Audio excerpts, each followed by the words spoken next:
This conference will now be recorded. So welcome everybody to the webinar District Heating and District Heating welcome to the webinar on digitalization of district heating that is separated in two blocks. This is the first block from 10 to 11:30. This webinar is held in the framework of the IEA of the District Heating and Cooling Annex TS4, Digitalization of District Heating and Cooling. My name is Ralf Roman Schmidt. I am working at AIT Austria. This is one of the largest non-university research organization in Austria. I work a lot on district heating and integrated energy systems. Operating agent of the IEA DHC Annex TS4 is Dietrich Schmidt from Fraunhofer IEE from Germany. So we are together organizing this webinar. We will have a lot of information on what is the IEA, what is the DHC Annex TS4 a bit later. Just want to, at the beginning, let you know that this webinar is,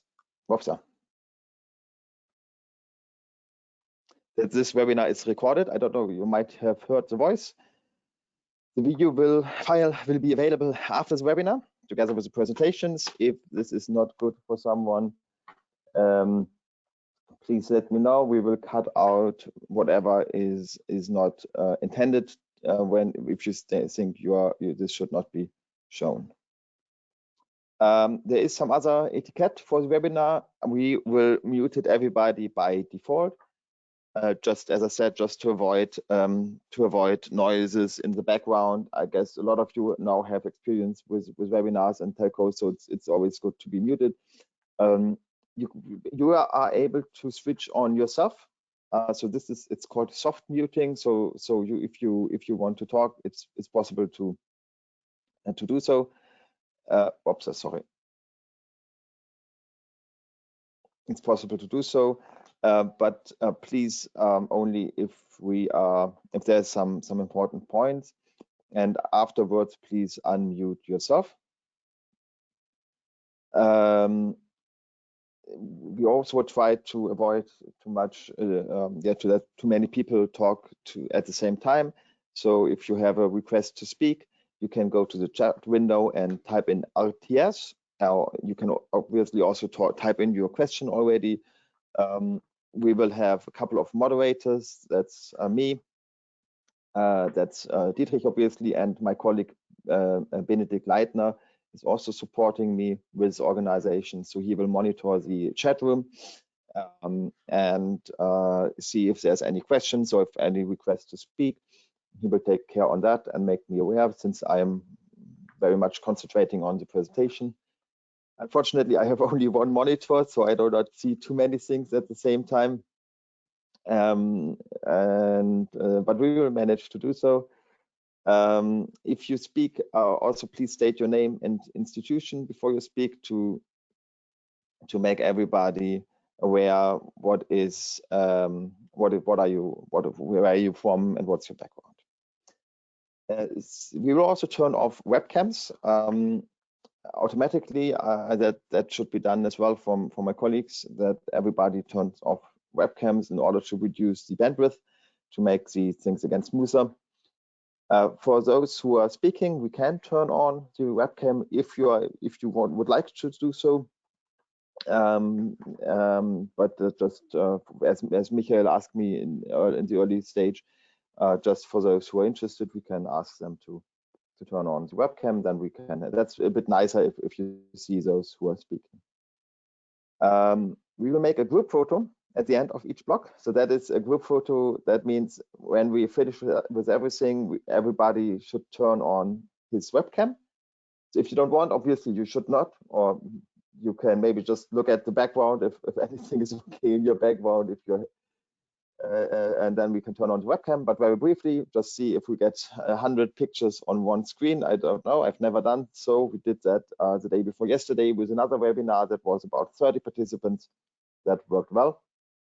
But let's see if we can do that for hundreds, what we have as well. And yes, obviously, if you speak, if you talk, be cautious with humor and sarcasm, since that is maybe not understood by everybody. Second, what's happening here? Just got some. Yeah. Yeah, going to the webinar as such. There is no strict timing. We have some buffer at the end. We have four presentations in the first block. Starting with an introduction of a funding instrument, the ERANET call on digitalization. So Michael Hübner from the Austrian Ministry of Climate Protection is doing this presentation. Then we're going to have an introduction into the Annex TS4 about the optimized management and maintenance of district heating systems, district heating and cooling systems via digital process management. Then we have some spotlights from the annex. The first one is looking at the use of heat cost allocator meters to improve operation of heating systems in buildings. That is done by Sven Svensson from Technical University of Denmark. The last presentation of the first block is then done by my colleague Benedict, who is working on who will present on the optimization of district heating networks with digital methods and trends. The question and answers, we will have a possibility after each presentation to have some questions. As I said, please put them either as requests to speak if you would like to formulate your question directly in person, or you can type in your question directly in the chat and we will read it out for you. And if there's some clarification, obviously we can talk about that. And at the very end, let's see how much time we have. We will have another more time to do question and answers to our presenters, depending a bit how much time we have. But this is a bit of buffer. But we will end at 11:30, the first block. Then just give an outlook already in the second part.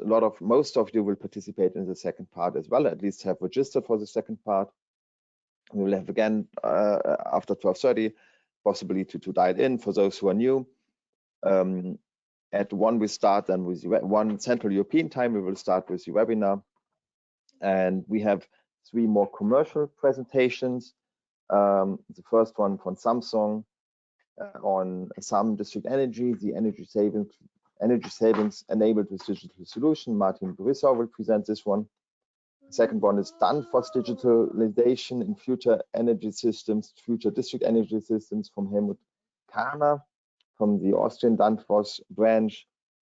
The last one is digitalization use cases and implementation barriers from Günther Beck and Partner.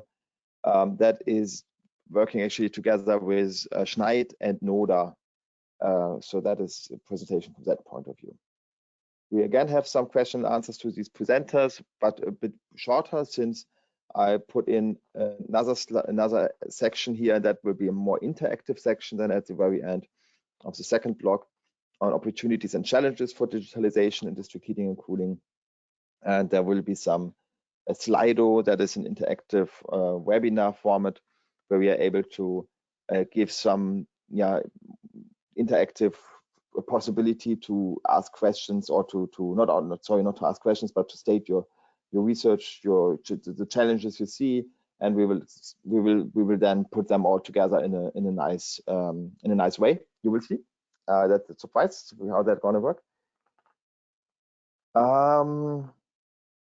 Yes, that is basically this one. I just think if I have something forgotten to mention, I would like to say this is a premiere for me as well. I mean, that's the first webinar I do myself, especially in such a big group.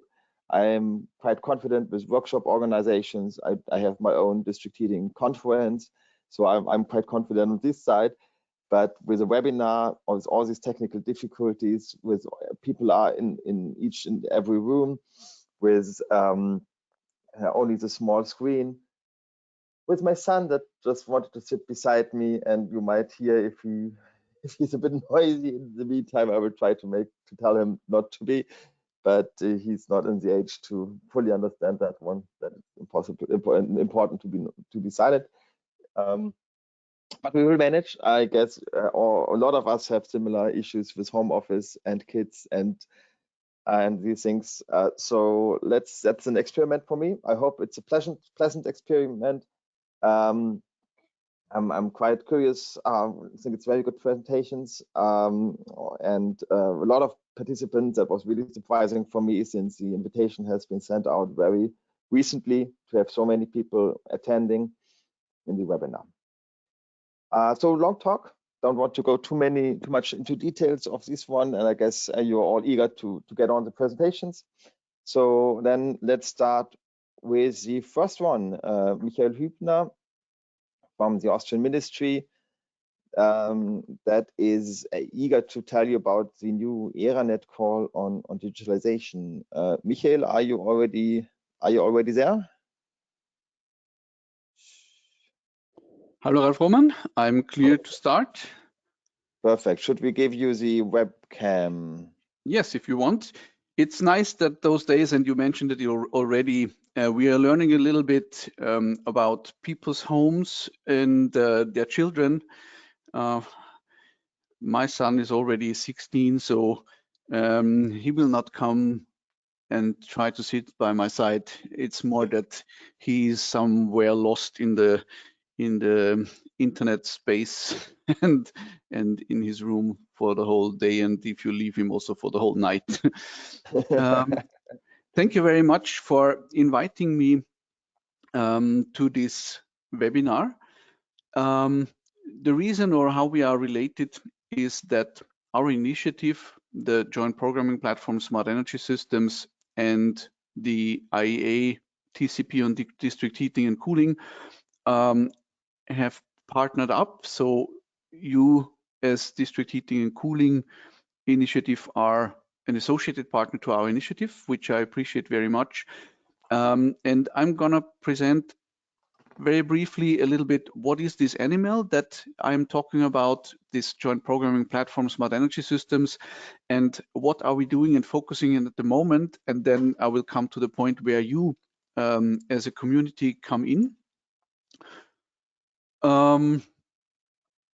By the way, the camera is not open yet, so but if you want, you can do it during the maybe Benedikt or Dietrich, because I have the presentation modus, and if I switch between presenter modus and the then everything becomes menu, weird. things go strange. So maybe Benedikt. Let's stick to the slides. Yes. Yes. Okay, Ralf Roman, if you could switch the slides for me. So this is what we are. We call that a joint programming platform on smart energy systems. That means we have gathered, meanwhile, more than 30 funding partners. That means national funding agencies, ministries, organizations that provide public funding to research and innovation activities in the field of smart energy systems, to a joint programming initiative. More than 23 European countries, and meanwhile also beyond Europe, are participating in this platform. We are trying to initiate and fund R&D and innovation projects in the field of smart energy systems, going from lower TRL levels, where it's more really research focused, really also into the more already application of innovation. So TRL 7, we are trying now TRL 8 projects. So it's a lot also about trying to demonstrate the outcomes of the research that we are funding. Next slide, please. So we started in 2015 with what we call a focus initiative on smart grids in the electricity networks, and now moved on to other focus initiatives that we have started. You can see here one focus initiative is dealing with what we call integrated regional energy systems, that has started in 2018. Late last year, we started an initiative on energy storage solutions, and this year we are starting an initiative on digital transformation of the energy system. So the main question in focus here is, how can we leverage on the power of digital transformation in order to help and support the energy transition. You see that already a number of joint calls for proposals has come out mainly every year since 2015. More than 100 million euros have been invested from these public funders into projects. Beyond financing those projects, we are working together with the funded projects in what we call a knowledge community, because we don't only want to stimulate and fund such projects, but also work with them to understand where we are in the development of different technologies and technology areas and solutions, and what we can do in the next step. In order to get a better knowledge about what is ahead of us and to be prepared what could be the next interesting topics, we started to form this associated partner network, and IEA DHC is definitely a partner here, and therefore I'm very happy that I can be with you today. Next slide, please. What we try to learn from our associated partners, of course, is about different specific technology fields. So you have a number of goals and objectives that we are following here on this slide. The main thing, I think, is really that we want to take up new topics, form new initiatives. This autumn, we also are starting to talk about, couldn't we do a focus initiative on heating and cooling? Maybe this will then start next year. Let's see. But the important thing is, I want really to motivate you to become a family member in this club. There are two options to do this. One is you hand in an R&D project and you get funded. The other way is you can always become a member of the knowledge community as an expert. So check out our website and you will find your way to the knowledge community, and you would be able to register and participate in the working group meetings and in the workshops and initiatives of the knowledge community if you register as an expert there. Next slide, please. You see here the timeline for this new initiative on digital transformation in the energy system. We are now in the area February, May, where we are starting to discuss with our funding partners how a joint call that we want to launch in September could look like. You also see this Mission Innovation Call 20 logo here, because this is going to be our second joint call that we do together with Mission Innovation. So also Mission Innovation countries from outside Europe are invited to participate as funding partners in this call. We have already India and Morocco on board. Others have shown their interest, and we will see until summer who will join this initiative.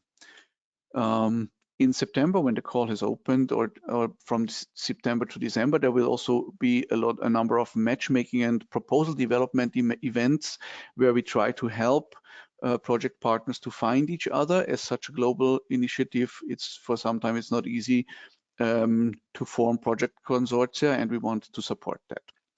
Next slide, please. Here you see, and here I'm coming to the point where you come in with your workshop today. We have to structure a little bit the area. The field of digitalization is very broad. We have identified 4 domains or 4 areas in which we could imagine to support projects. One is the technical operation of energy systems. The other is the market operation. But then there's also the broad and basic topic of communication and the topic of business operation. What we are interested in is to identify key challenges in each of those 4 energy digit domains and key opportunities, so that we understand what upcoming R&D initiatives should work on. And this is where you can come in with your workshop today and your webinar. We want to learn from you about these key challenges and key opportunities.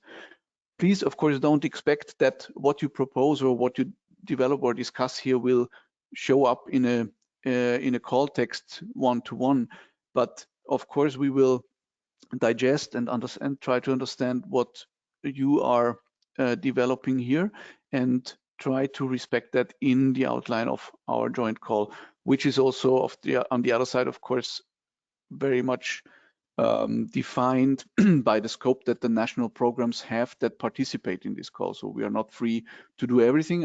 Unfortunately, we have always the boundaries that our partners have in their national programs. I think we are nearly at the end. Next slide, please. Yeah, here you see the funding partners. If you discover that there is no funding partner from your entire country and you want to participate in this joint call in autumn 2020, you could always try to link your national funding agency or funding responsible ministry to this initiative.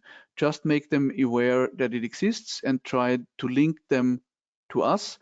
You find everything on our website, www.eranet-smartenergysystems.eu in the internet. If you Google it, you will find it.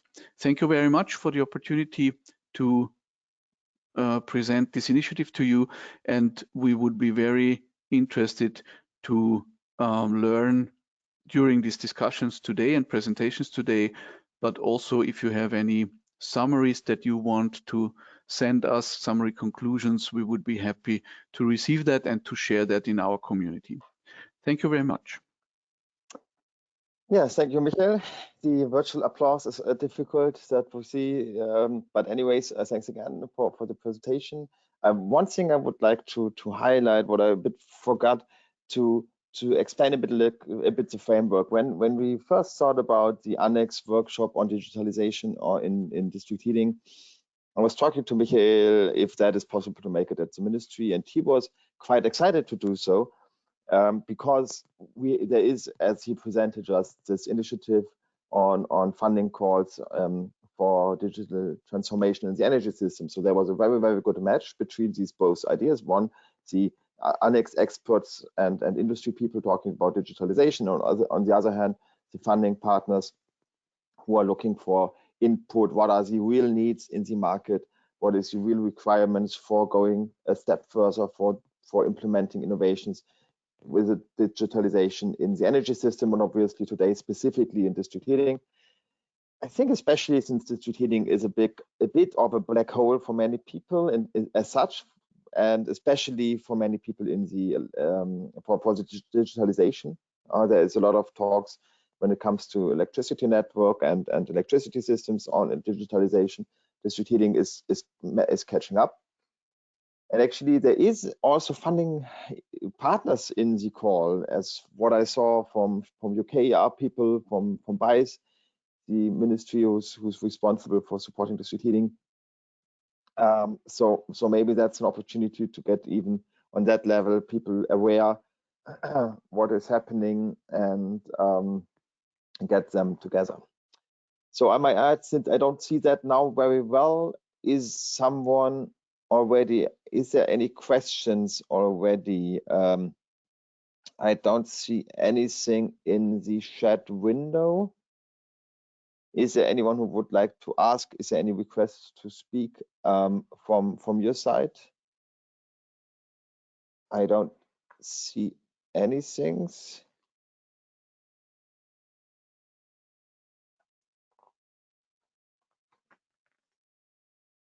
No, there's no question. So everything seems to be clear. What Michael said. In the meantime, we have 115 participants. That's very good. Yeah, I'm looking forward for the going further into the digitalization details now. And as a reminder, at the end of the second block, we go especially exactly into these questions that Michael just had. What are the challenges in digitalization specifically for district heating? So based on all the presentation we have now, you can give yourself insight. You can think about your own challenges, what you have when you go for digital solutions in district energy, and we can collect them at the very end. if you have still time to research them, maybe formulate them well, get inspired by the presentations, and put all these questions together that we can at the very end have them in the chat and on this interactive format. Obviously, you can also email them to either me or to Michael, and then they for sure will look at them. So now I have a question in the chat. There's a question for Michael. Can you explicitly repeat where we can propose a presentation of a national set of projects on smart energy systems with reference to districts and district heating and cooling? Michael, can you maybe say something to that question? Yes, I'm not sure if I understand correctly, but if you intend to bring the outcomes that you already have from national set of projects, this I think would be very interesting for what we call the knowledge community, where our funded projects, but also many national and European projects come together and exchange their state of knowledge and try to work on cross-cutting topics together. So this is called the ERANET Smart Energy Systems Knowledge Community, and you find it. You find on our website a link where you can register to this knowledge community, and I think the working groups will be more than happy to receive and to exchange knowledge with you and receive the outcomes of your projects. And what I wanted to highlight, this is for the ERANET pool is for funding new projects. So that is maybe, I don't know if that is completely clear, but this is really fresh money from your national funding agency. If your national funding agency is participating, if you see a familiar logo here on the screen, you're happy that you most likely will be able to participate via that national funding agency. If it's not on your screen, as Michael said, make them aware of the initiative. Everybody, even it's not a European initiative, as Michael said, it's an international initiative. So even Korea, US, China, that everybody who's interested in mission innovation is, I think it's very eager also to, might be very interested in going to these funding program. So if you would like to get fresh money from your funding agency, just contact them and see about the next call that's coming out.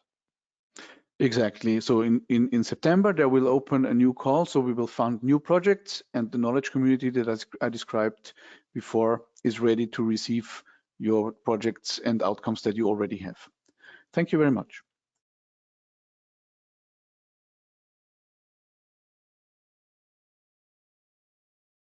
Go to the next presentation. That is then the background, why we're doing that webinar. First was the overall background. What is your getting your motivation, or think about what is your challenges, get money maybe at the end, get research money, not only research, but really implementation money even. That depending on your national funding systems, you can get real implementation money. But now we go to the next thing, the knowledge community, let's say, from another point of view, from the International Energy Agency, the annex TS4 from the District Heating and Cooling Technology Cooperation Program. Dietrich, are you with us? Yes, thank you very much, Ralf Roman, for this nice introduction. My name is Dietrich Schmidt. I hope you are hearing me. It looks like that everything works fine. So I'm the so-called operating agency coordinator of this upcoming IEA initiative on digitalization of district heating and cooling, with a subtitle optimized operation and maintenance of DHC systems via digital process management. I'm quite happy to give you a short introduction what we are doing, what we are planning. Next. Ralf Roman, please give us the next slide. Yeah, I did. We see it already. Sometimes it takes some time till the slides change on your screen. Okay, thank you. But I'm still seeing the old one. Damn it. So I hope so. Our future energy system will be digital. That's the one I have online now. That's fine. Perfect. Yes, I got also this digital lady. Thank you. So I think we all agree that we are going into a more digital future in terms of our energy system. And I think one step here is not only to follow the line of the electricity people, of the electricity grids. I think especially the district heating industry has something to do with a more digital energy future here. And maybe I would like to spend some words. What is this initiative about? So this so-called initiative TS4 which is the name or the short name, is a platform. So it's not a project where you can look for funding and get your things funded. It's a platform which is hosted from DHC, from this platform, to exchange knowledge and to combine different projects and to come to a closer international collaboration. And it's still open, so we are still in the so-called preparation phase. So we are just finding ourselves and setting up a work plan, what we want to do and what we are going to do within the next 3 years here. And what I'm going to present is our idea, what we are going to do and what the group has decided until now, where we are heading and what we are doing. Thank you. Next.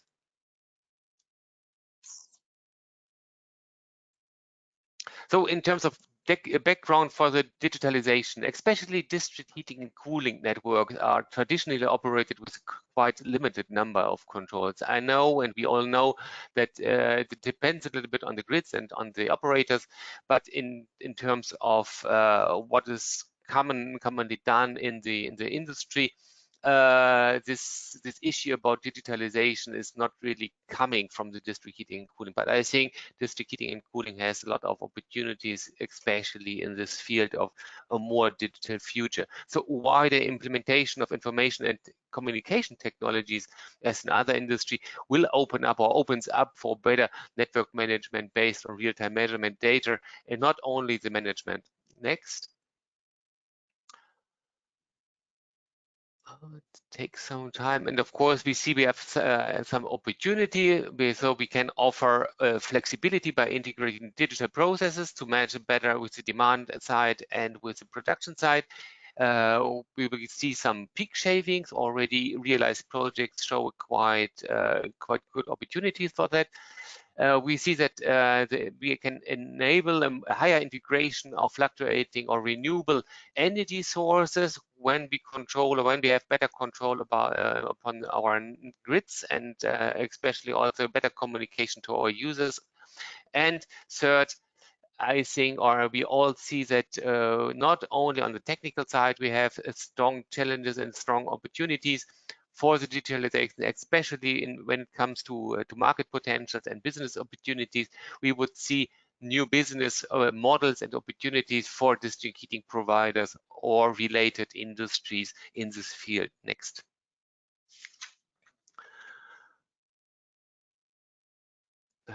So the key aim here in the proposed or in the starting DHC annex is that we want to promote the opportunities for higher integration of digital processes into district heating.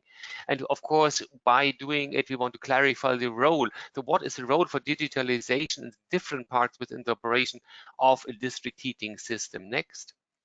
So it's not only this promoting the opportunities, also showing what is going to do, and we want to demonstrate this technology in real life and to look for cases where it's been done and also share our experiences here. Next.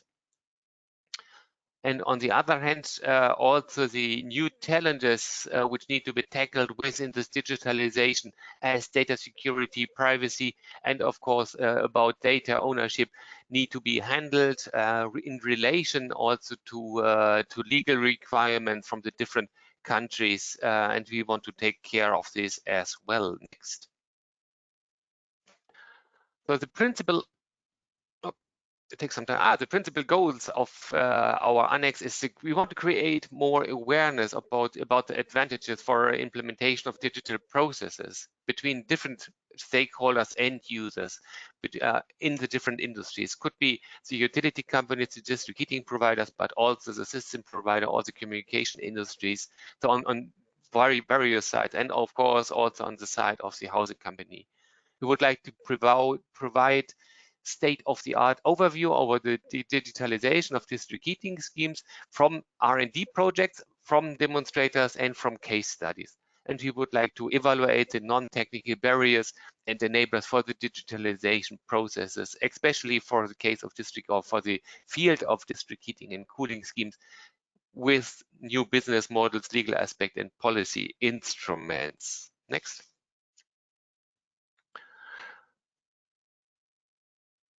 So take some time. So in terms of the different digitalization processes or digitalization concepts, maybe you have seen this picture, which comes clearly from the electricity side. So we can have, or we have to divide or subdivide our efforts in different domains, from the generation of energy or heat in our case, and along the energy chain to the customer side. We have the different zones from the process field and via the enterprise level to the market level in higher zones. And we have the different layer here, from the component level, communication level, up to the more abstract business level. So what can we do? And I think our efforts are some of dots in this three-dimensional figure here. And since we are just until now a smaller group here, we are quite many participants, but our group consists for the moment of about 30 participants. So we have to focus on certain areas where we want to put in our efforts and what we want to do next. What is our focus area here? So I think clearly our focus will be, or is at least primarily, on the real-time operation of district heating and cooling schemes. So, and to optimize the real-time operation, which includes also this idea of predictive maintenance, check what's happening in the grids, and to increase the efficiency here in the grids next. In direct relation, of course, we see that we have big chances in planning, or to support planning procedures for our assets or for our grids, which are more and more digital this planning next. But certainly the third focus area is, of course, the implementation of new digital business models and processes, where we have this idea of different services to the customer, or different handling of the different processes within the district heating and cooling industry next. And of course, all these three are interconnected. So these are our focus areas, which led in our discussion, in our annex, in our activity, to a working structure next. So we have subdivided ourselves in 5 different subtasks, where you're invited to join and to have an intense discussion with the different experts. So we have on the technical operation, we have the digitalization of the end use, of the consumption side. We will hear a presentation from Sven Svensson later. He is also the subtask leader here and one of the key actors in this field. So what relation we have in a foreign optimized district heating grid. So what is the meaning or the role of the buildings in there? We need to have good operation of the building side, of the demand side, to make our grids more efficient. So we are especially designating subtask A to this task. Then we have subtask B about the digitalization of infrastructure. This subtask is led by Ralf Roman. Taking care of the question about the digitalization of the grids and how to optimize these systems, also touching this idea of digital twins, which we will hear in the last presentation for the first block. Then we have subtasks on the digitalization of in a system perspective, led by Dirk van Hout from Vito in Belgium. taking care about the more holistic perspective, and subtask D, which is currently supported by Bastian Jensen from Kamstrup and Heike Hutter from the German Heat and Power Association, about the digitalization of business processes. And of course, last, we have the dissemination management of the entire activity, which is led by us. Next. So we have related ideas on, and I would say problems to all these different working fields and subtasks. For the building fields, we see clearly this issue about data collection, monitoring. For the infrastructure, we have this idea about simulation and digital twins. On the system perspective, clearly this problem about holistic optimization and analytics. And for the digitalization of business processes, we also include this idea about collecting case studies and legal aspects. Next. So as Ralf Roman mentioned, we had yesterday, we had our second preparation workshop. Our first preparation workshop happened in Copenhagen at DTU. We were about 23 participants from 7 countries. Next. So we are an upcoming activity. So we had our second preparation phase meeting yesterday, also as a web conference with about 30 participants and with growing interest, and we are a very lively group, and we would like also to welcome more participants if you're interested. Next. So we're not working only on our own level, just on an IAA level. So we have a close relation to industry associations, as the German Heat and Power Association is supporting us, DHC Plus, Europe and Power is supporting us, and the Danish Board of District Heating. So we are quite happy to have support from this industry organizations here. And also within IAA, we are seeking a close collaboration from also to the DCP of energy in buildings and communities, here in particular to the upcoming annexes on demand response of buildings and DHC networks, and to the annex of data-driven smart buildings. And we are also looking for more initiatives around in the IAA context. We know that there are more. There's also a seminar ongoing, I think actually now, from the heat storage implementing not implementing agreement TCP, which is also of interest for our activity. Next. So we hope that in September we are able to travel again. So we are having the 17th International Symposium on District Heating and Cooling in Nottingham. Here is a save the date from the 6th to 9th of September. We still hope that this event is of course happening. Next. And we are planning here our first real annex meeting, with the first working meeting, and of course again an industry workshop like our workshop we're having today. Hopefully not as a web only as a web conference. We hope that we are able to meet in person there. Next. So I'm quite happy if you have any question to contact me or Ralf Roman and check out our initiative. Thank you very much for giving me the opportunity to present the TS4 to all of you. Thanks. Yeah, thank you, Dietrich. I really like the group of people that is joining, kind of coming people from different fields of district heating, also from the digitalization area, to get something going in that quite diverse field, and really optimistic to have a good team here. Yeah, we have opportunity now for some questions. So if you have some questions to Dietrich or to on the annex TS4, then please put them in the chat window. One thing I would like to mention, that the participation is there is no money, there is no central money involved. So the funding, if you want to participate, the funding need to come from your own projects. So very typically the participants in the annex have a national project or Horizon 2020 project or similar, where they have some dissemination activities where they can put the annex participation inside.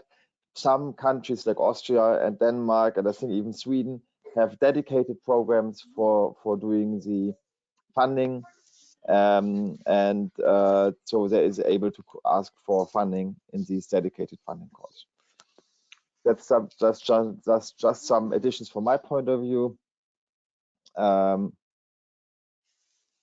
If you have any questions, but I don't see anything in the chat window.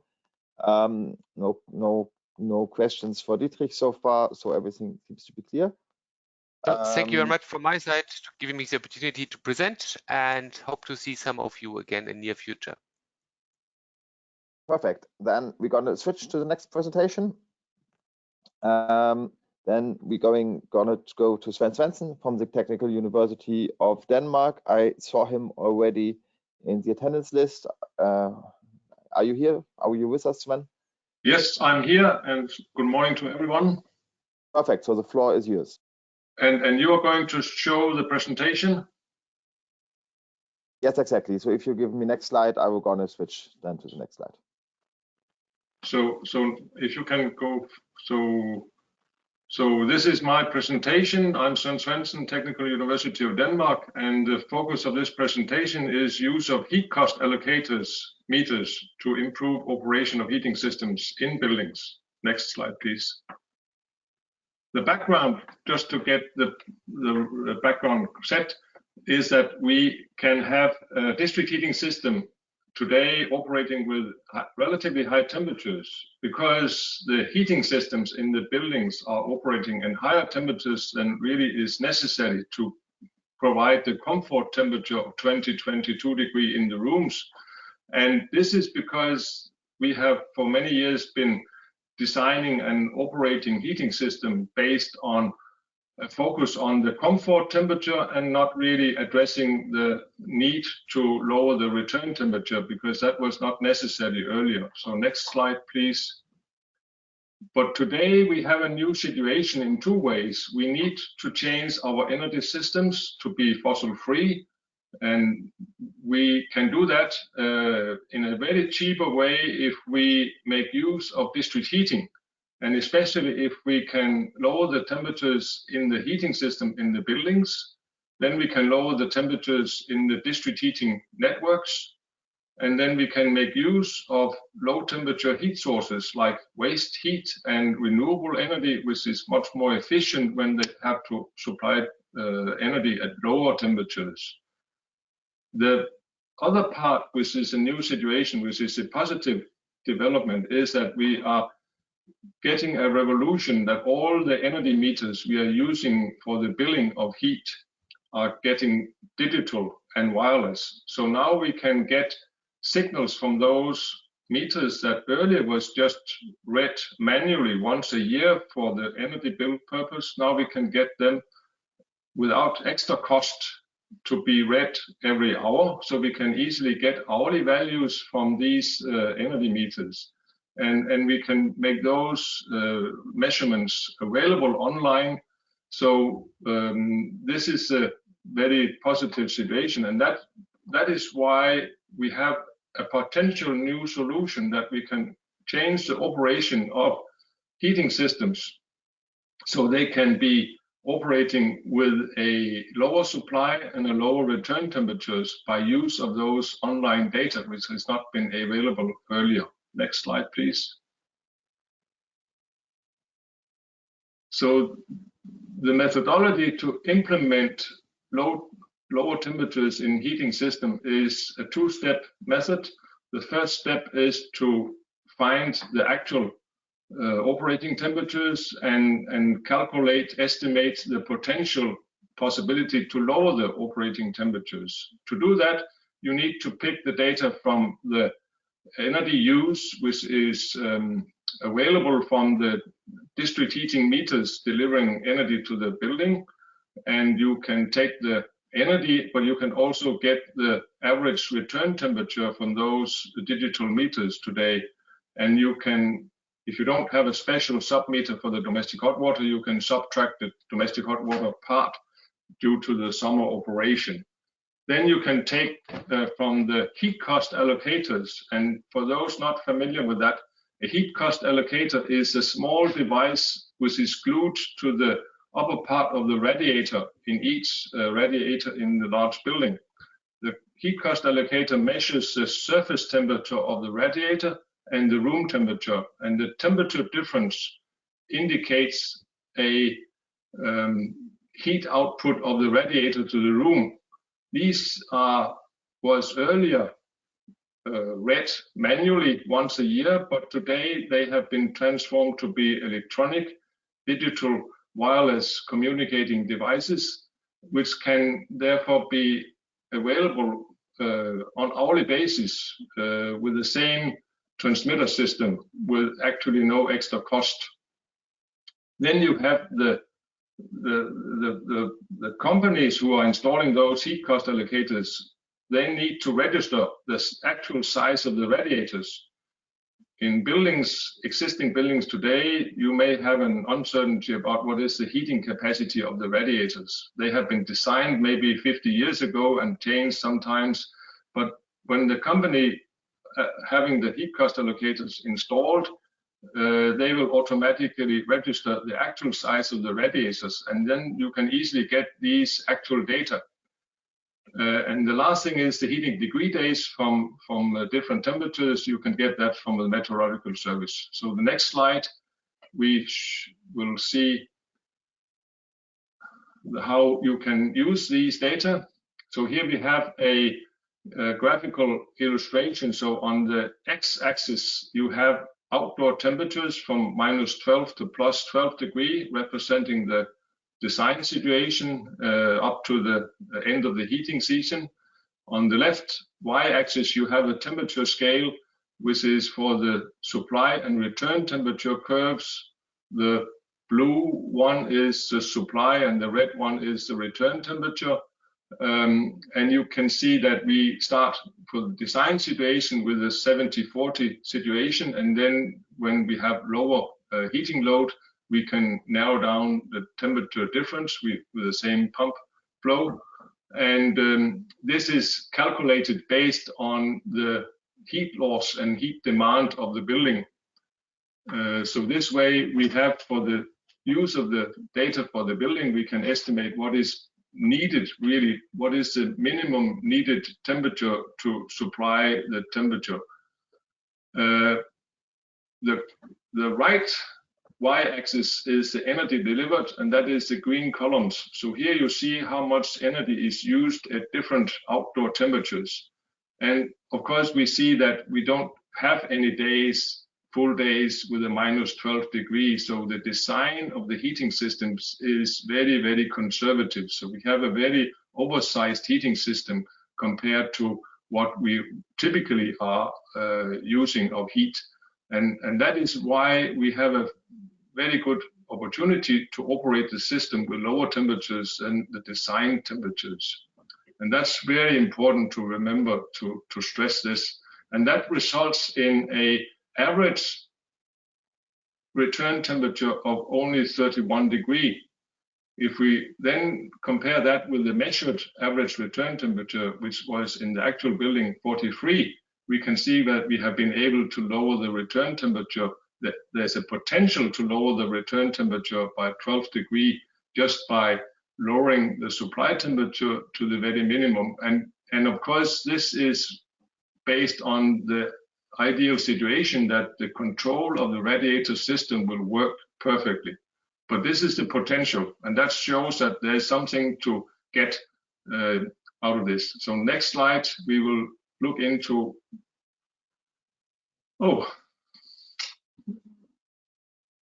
Sorry, no problem.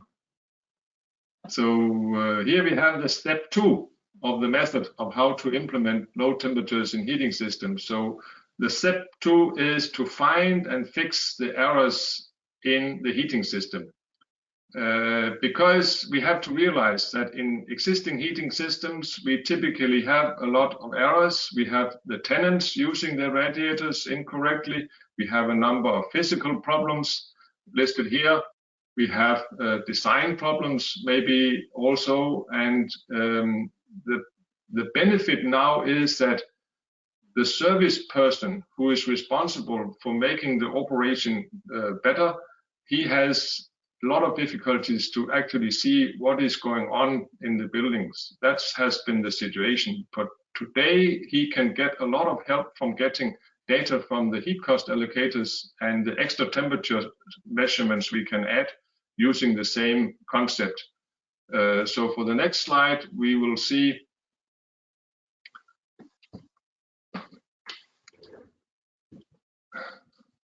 so can you switch to the next slide, Ralph? Yes, so here we have the basic problem with control of radiators is that the tenants very often do something which is not the ideal operation. They tend to use only few radiators, or they tend to turn them on and off. And that's because they still believe that this is a way to save energy and cost. But the result is that a few radiators are delivering all the heat, and that's possible if they get a high supply temperature. So when somebody complains in the building about comfort, the easy solution for the service person in the basement is to turn up the supply temperature. So therefore, the supply temperature typically is quite high, much higher than actually needed due to the actual outdoor temperature. And this way, the few radiators add to the comfort temperature, but the result is that they deliver a high return temperature. So we don't want that to happen. So we need to accept that we have to go back and train the tenants to operate the system in a better way. And if you politely ask them to do this, the experience is that it doesn't really work. You have to stimulate them in a much stronger way. And the much stronger way is to turn down the supply temperature to the minimum. And we can see the possibility of that on the next slide. Because in this building, we are going to implement this. So this is a case where we have an actual building, 42 apartments and 250 radiators, all having the heat cost allocators. It is quite well equipped. It has thermostatic radiator valves with presetting function to balance the flow. And we have a measurement where we can see how we can make use of the heat cost allocators from February, just an example. So for the next slide, you can see how we can take the signal from the heat cost allocators every hour or 2 hours. We get the top of the curve. We have the supply temperature from the central meter measurements. So this is 55, so this is still relatively high, so we haven't started to lower the supply temperature. And at the lower part of the graph, you can see for each room, there is a estimated, calculated return temperature based on the signal output from each heat cost allocator. So in this way, we can see that in this flat, the thermostats are probably set quite well, all of them, and all radiators are then delivering some heat to the flat and delivering a very nice low return temperature most of the time. But if you go for the next slide, you can see that very often you have this situation that out of 5 or 6 radiators, only 2 are actually in operation. The rest are totally shut off. So this is an example where the user have this idea that he will save some money by only turning up the 2 radiators. The consequences, unfortunately, is that you can see the green one is very close to the supply temperature. So water is running into the radiator at 55 and out of the radiator at 50 degrees. So very little cooling and a very high return temperature. So he thinks he's going to save energy, but he's using the same amount of energy from 1 radiator or 2 radiators, and his bad operation is resulting in a high return temperature. So he's actually getting a penalty payment from the district heating company due to this wrong operation of the system.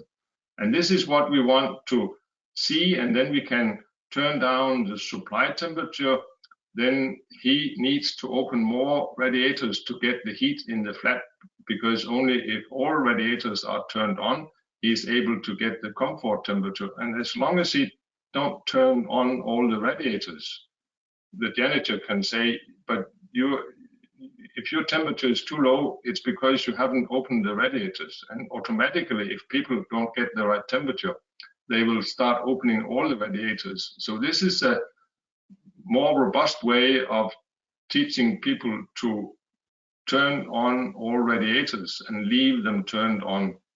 So for the next slide, we can see more problems that can be found in real houses. So this is a tenant who kind of have this idea that he might control the system himself by turning on and off. And the result, of course, is that when you shut down the heating system for some time and then you turn it back on, then you get a high return temperature and pulses in the need of heating. So that's not a good way to do it, and that will also be eliminated if you can make the lower the supply temperature to the minimum, because then the tenant needs to keep the valves open all the time. For the next slide, we can see the last example of a tenant who is also changing things arbitrarily, and of course you can see the red curve is very high, but one of the radiators is almost as high. There's some uncertainty in the calculation of the return temperature, but it indicates that this is fully open and heats together with the green one, the flat, and the rest of the radiators are not really used. So for the next slide, we can sum up and say, okay, if we implement the low temperature operation of the radiator system, which is what we want to do, because then we can make sure that these errors are eliminated, then the return temperature is of course as low or a little bit lower than the supply temperature. And we can do that according to the curve we found from step 1. And when we start doing that, it's very nice to have this information about how are the different radiators actually working. And some of them may have some physical errors. And of course, that's where you need to go and solve the problems as a service person. So I think it's very important that we get back to getting the heating system serviced correctly, so all radiators, all thermostats are working correctly, and the system for distributing heat between the risers, of course, should be balanced. And we can much easier do that if we have this insight to what is going on, what are the temperatures, what is the heat output from different systems. So in this way, we hope that we can make use of the data from these digital wireless heat cost allocators, not only for billing, but also for improving in an easy way the service and fix the errors we have in the system. And for this next slide, we have to always remember that we have a technology that may help us do something better, but the technology solution is not alone enough. We need also to have an economical stimulation of doing this better operation. And the economical stimulation is simply to say, we have two things. We have to implement motivation tariffs from district heating companies, so they will say if the return temperature is too high, you have to pay some penalty. If you can lower the return temperature, you can get a bonus on the cost of heating. This is implemented in many district heating companies already in Denmark, and so this gives the money to the service person responsible for operating the heating system in the buildings. Then we need to split up the heating bill to the individual tenants. So he will pay for the heat he actually has used, but the penalty payment or the bonus payment should of course go to the service company who is responsible for servicing the operating system. So they need to get economical stimulation to do this. So this, I hope, will be the two-step methods and the two way of making economical stimulation of the methodology that would make it possible. And the interesting thing is that this digital meter is going to be implemented all over Europe in the next years, because it's part of the Energy Efficiency Directive as a mandatory thing. So the final slide, I will just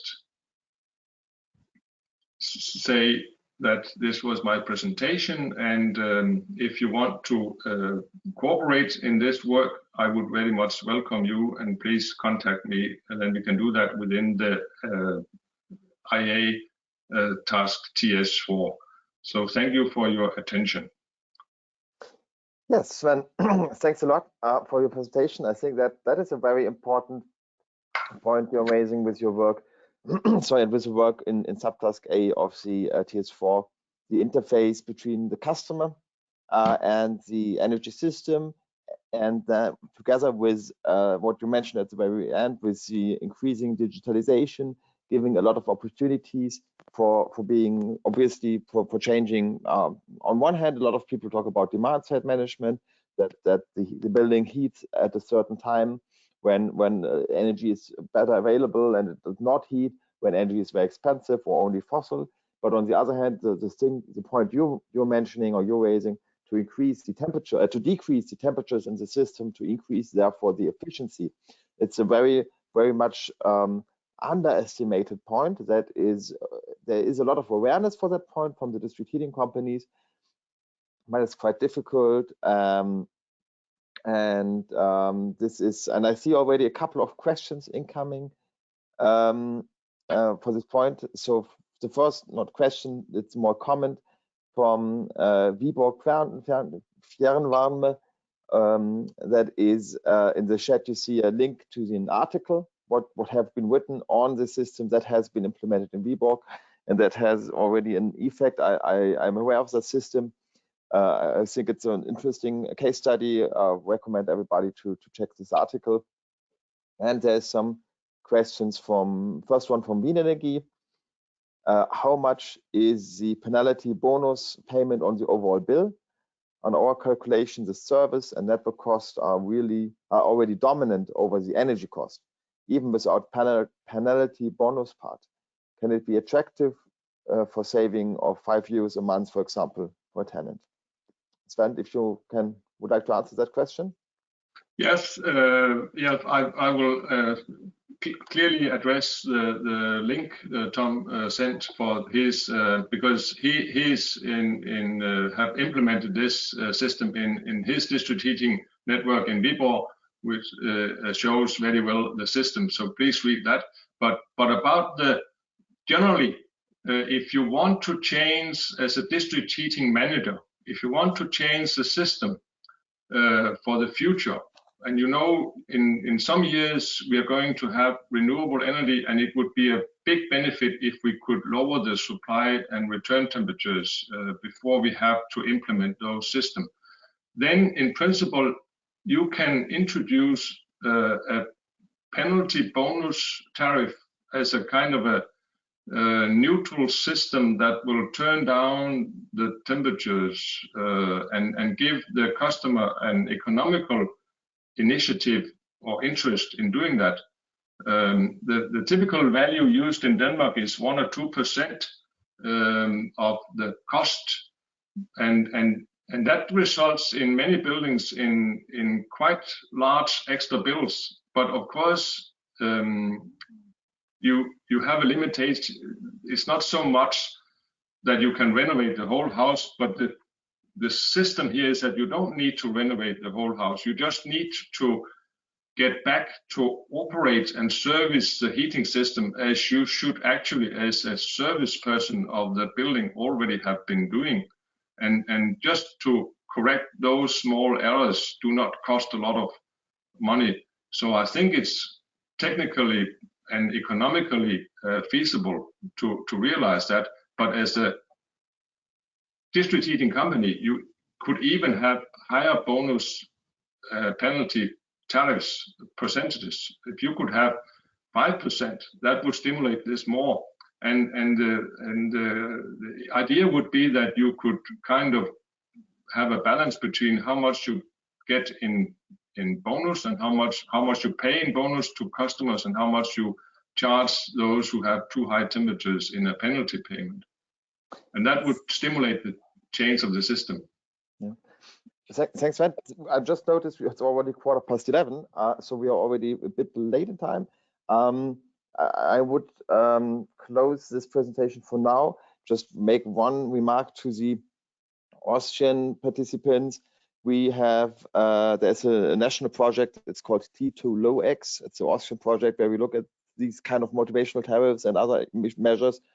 So that is just a hint for the Austrian participants. So Sven, again, thanks you for your presentation.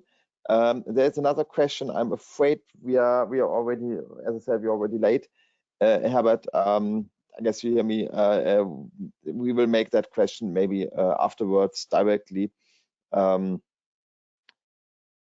Exactly. So then gonna switch to the next presentation. That is then my colleague Benedikt Leitner. We're going now from the building a little bit more to the district heating network as such. Thank you, Rolf. Floor is yours. What's happening? Hello to everyone. My name is Benedikt Leitner, and I'm really pleased to talk to you today about optimization of district heating networks using digital methods and twins. It's actually quite nice to use digital methods for presenting digital methods. So just as a side note, I'm also involved in subtask B in the Annex TS4, which is digitalization of infrastructure. And today I will talk a little how we see things at the Austrian Institute of Technology. AIT is Austria's largest research and technology organization. We have over 1,400 employees and are partly owned by the Republic of Austria and Federation of Austrian Industries. Next slide, please.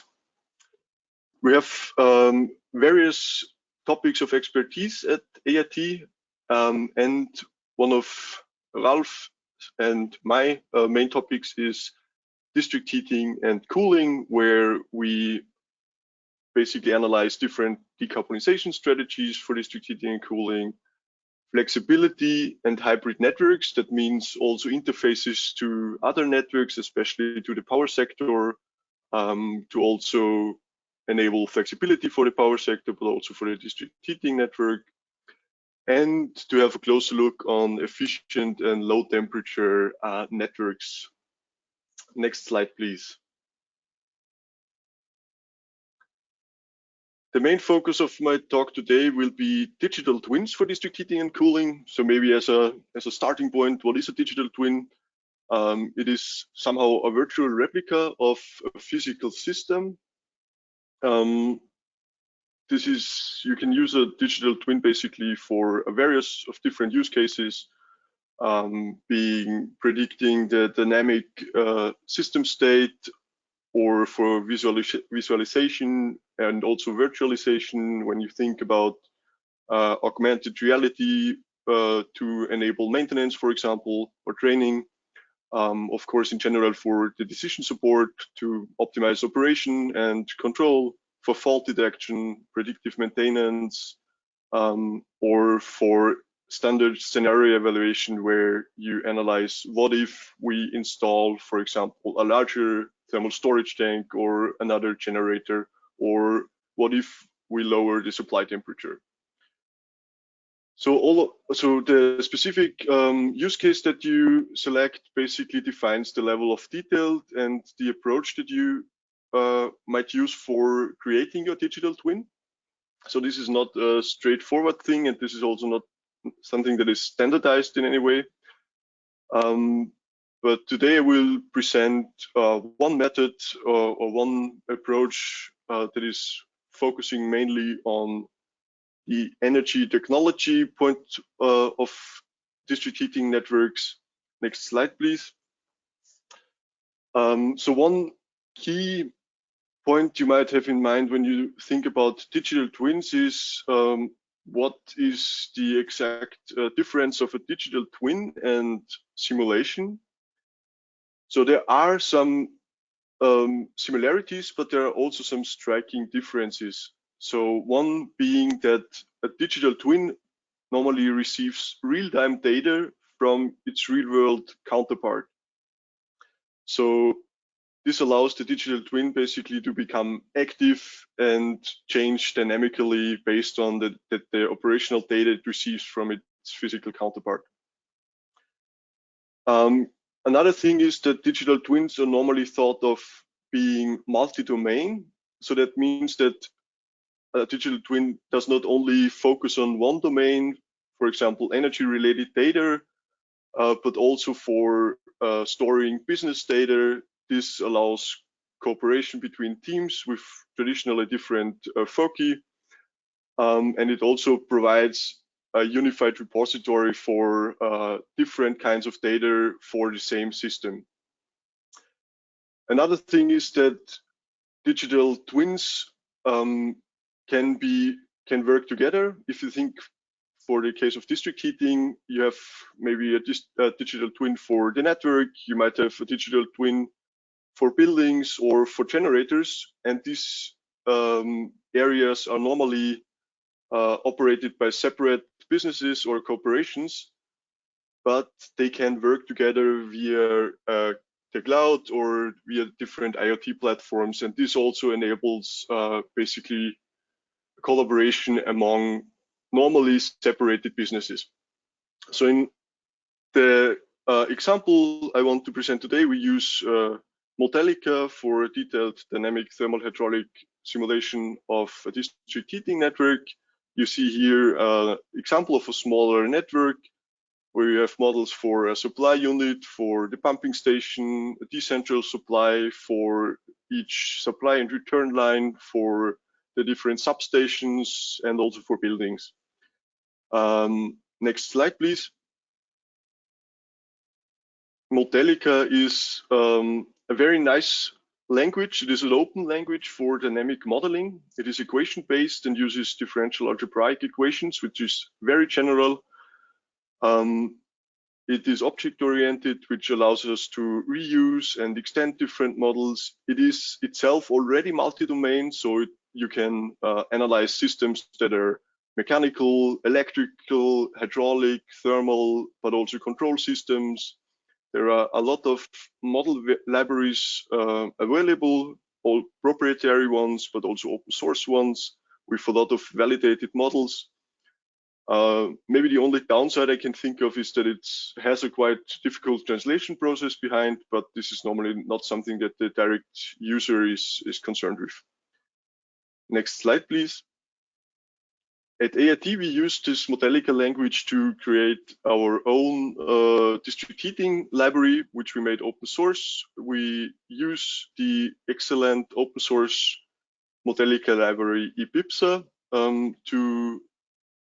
for having validated models for valves, heat exchangers, pumps, etc. One main problem for creating the library was the heterogeneity of district heating networks. So you have a lot of different kinds of substations, controllers, valves, etc. Next slide, please. Here's an example of how this model look like. We have pipes that represent transport delays or heat losses to the ground, pressure drop. You have substations with different hydraulic schemes. You might have a direct substation or an indirect substation, including electric booster heaters, storage tanks, and other details on the secondary side. We can have different producer or generator models, both centralized and also decentralized supply units, including pumping stations, storage tanks, and controllers. Next slide, please. This is an example for the level of detail you can achieve using these models. You can have at an individual substation. You can have information of the actual supply temperature, the mass flow at this substation, but also differential pressure. You can have information about the temperature in the different storage tank layers. So this allows a quite detailed look at individual components, but also on system level key performance indicators. Next slide, please. This is very nice for modeling district heating networks using physical models, but of course district heating networks are not separated by or they have some boundary conditions or boundary systems. You might think of interaction with the power system. You might think about interaction with buildings. You might want to test a controller in the loop or hardware in the loop before you deploy it in the field. You might have advanced control scheme that you want to test with your digital twin, or you want to use data-based models, for example, to replace some of these physical models in the digital twin, because you might not have enough information to create a physical model, but you have enough data to create a data-based one. Next slide, please. At AIT, we try to include as much of these boundary or system boundaries using different tools that are coupled with the functional mockup interface, which is a standard to couple different tools and modeling paradigms. This allows us to cherry pick basically which kind of tool we want to use for which domain, for the power system, for buildings, etc. I have some examples at the next slide. For example, we use this for power system analysis, integrated in the district heating network analysis. If you think about distributed heat pumps or electric heaters or combined heat and storage tank, combined heat and power plants, you might want to analyze the impact not only on the district heating network side, but also on the electric grid. We use different tools, Power Factory as a proprietary one, but also the nice open source tool, PandaPower. Next slide, please. For the building simulation, we can interface our district heating network simulation to different kind of building simulation tools like Transys, Energy Plus, but also Modelica directly, which allows us to study the impact on different buildings and also their impact on the district heating network. If you think about lowering return temperatures, what we heard in Sven's talk before, for example, and you can really integrate this in one larger model. Then next slide, please. You can also test different control strategies on your district heating network before deploying it, using rule-based or model predictive control, but also more advanced machine learning-based ones using reinforcement learning, for example. Next slide, please. So there's a nice interface to Python and MATLAB. And one especially nice approach is replacing some of the physical models. So if you are a district heating operator, you normally have quite detailed data of your network and of the different assets in your network, but you might not have access to data from different or detailed data from different buildings to create a physical model, but you might have demand data, which allows you to create data-driven models using machine learning algorithms, for example, and you can combine them with detailed physical and validated physical models. Next slide, please. So this was basically our view on district heating or digital twins for district heating and cooling networks. There are still quite some challenges and open questions concerning digital twins.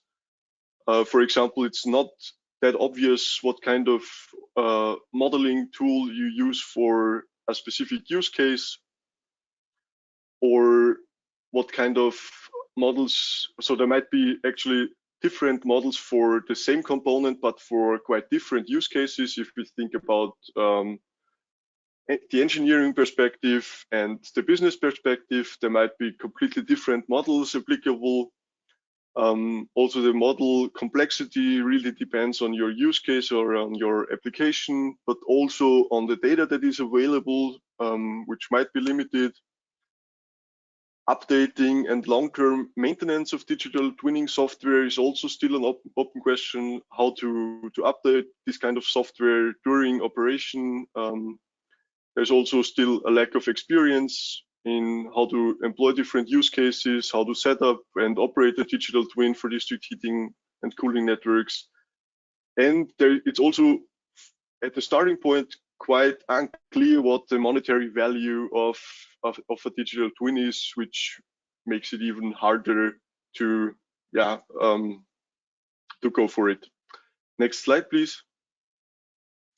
But what I want to state is that it might be worth tackling those challenges and to have a deeper look into digital twins for district heating and cooling networks.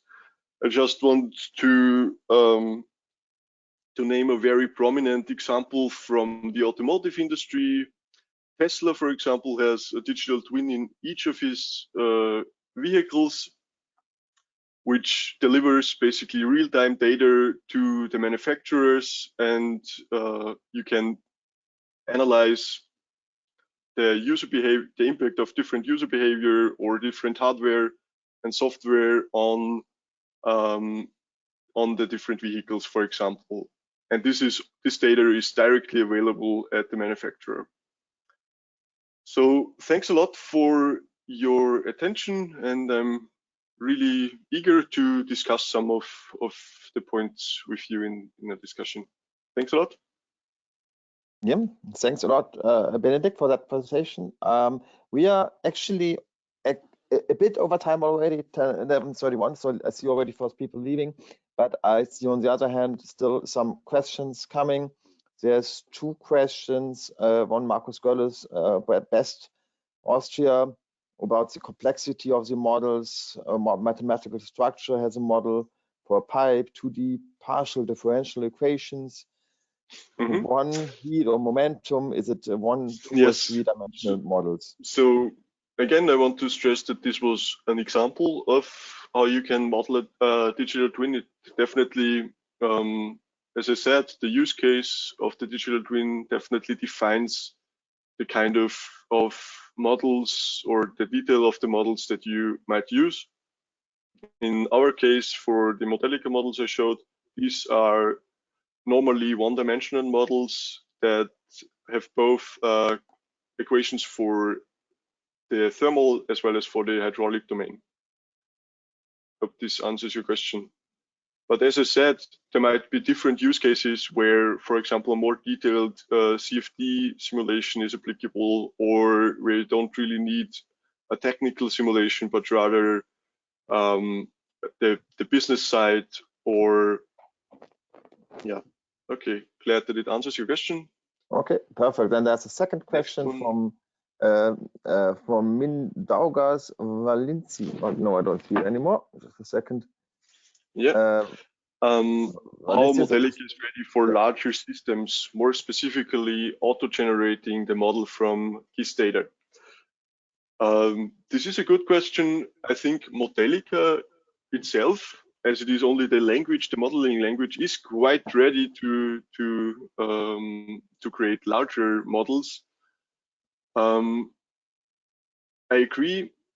The translation process or the simulation tools might not be that ready to handle like really large district heating networks. I mean, there are different methods that you can use to circumvent these problems, for example, employing parallelization or reducing the complexity of your network if this is applicable. But in general, you can auto-generate a Modelica model directly from example given a Python script. one small comment from my side. The challenge, what we saw in the past, doing these automatically generation from GIS data, what you ask, is that very often GIS data is not very well done, since for a GIS setting, if you want to have a technical drawing of a pipe, of a network, it doesn't really matter if the pipes 100% match. So if the ending point of two pipes 100% match, so if you draw two lines and they more or less match, you don't even see that. Obviously, if you do a computational model, if there's a micrometer distance between those pipes, just in a comma, in a certain value amounts after the comma, certain zeros after the comma, it matters, because then it's not connected. So doing these kind of connecting the really connecting the lines, there is some automatic methods for that in GIS operation, but it's not that easy.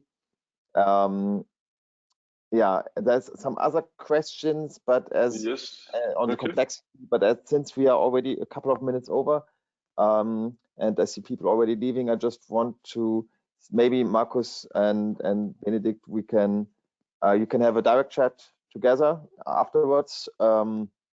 Markus is anyways aiming to participate at the TS4, so we have guess good connection here, and so I would like to try now the experiment with making just always says other slides, no question answer to presenters we have.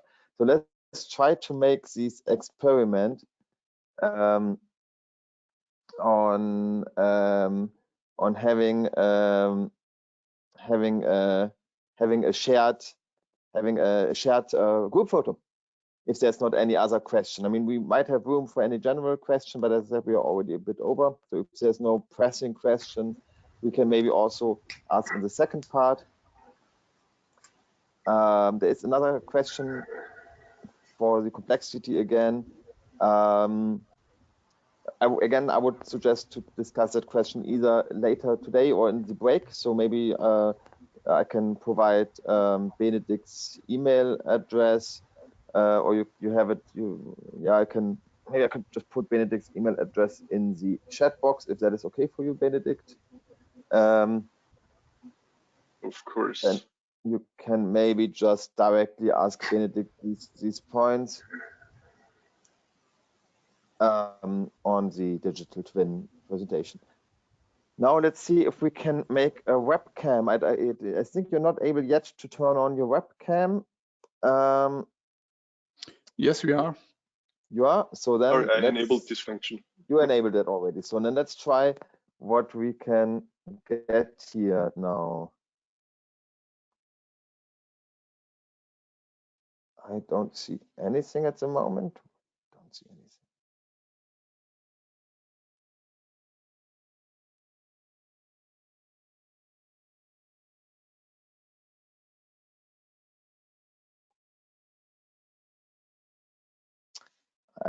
I don't see anything at the moment. I guess, can you see things?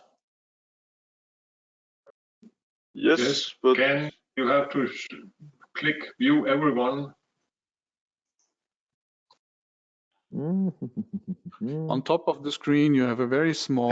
There's a message: maximal number of webcams is reached. So maybe it won't work out at all. Yeah, I was afraid that 100 webcams doesn't work. At least we see a number of people. We have 25, I think. Hi, everyone. First 25. So I don't know what is with my GoToMeeting. I'm missing the overall screen. 30. Okay.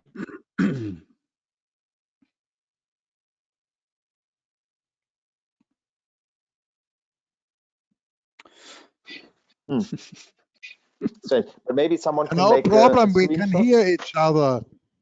Yes. Ralph, I can take a screenshot if you want. You can make a screenshot. Perfect. So then those who are in, let's smile to the webcam. Curious to see the screenshot afterwards. And so, 1, 2, 3, smile. Okay, thanks a lot. Perfect. Wonderful. Very good. I'm really happy that went well. Was not as interactive as I thought, as I was difficult with 100 persons. But I hope the next session we will have a bit more interactivity at the very end. We have a bit less presentations, a bit more time for discussing challenges on these different levels that Michael addressed. So I'm happy to see you all in about 1 hour. I think we start again at. So have a break. We have a break now. Yes, we have 1 hour break. We're gonna start again at. So there's the option for testing again at 12:30, testing the technical connections. But we're gonna start at 1 p.m. Central European time. I will repeat a bit of the things because we might have some new people. I will repeat a bit the etiquette and all these things. And really looking forward to how to make it, how to discuss these challenges and opportunities in this big group of people. So have a good break. Mahlzeit, you say in Austria, that means translated good time for eat. See you then. Bye bye. Für die.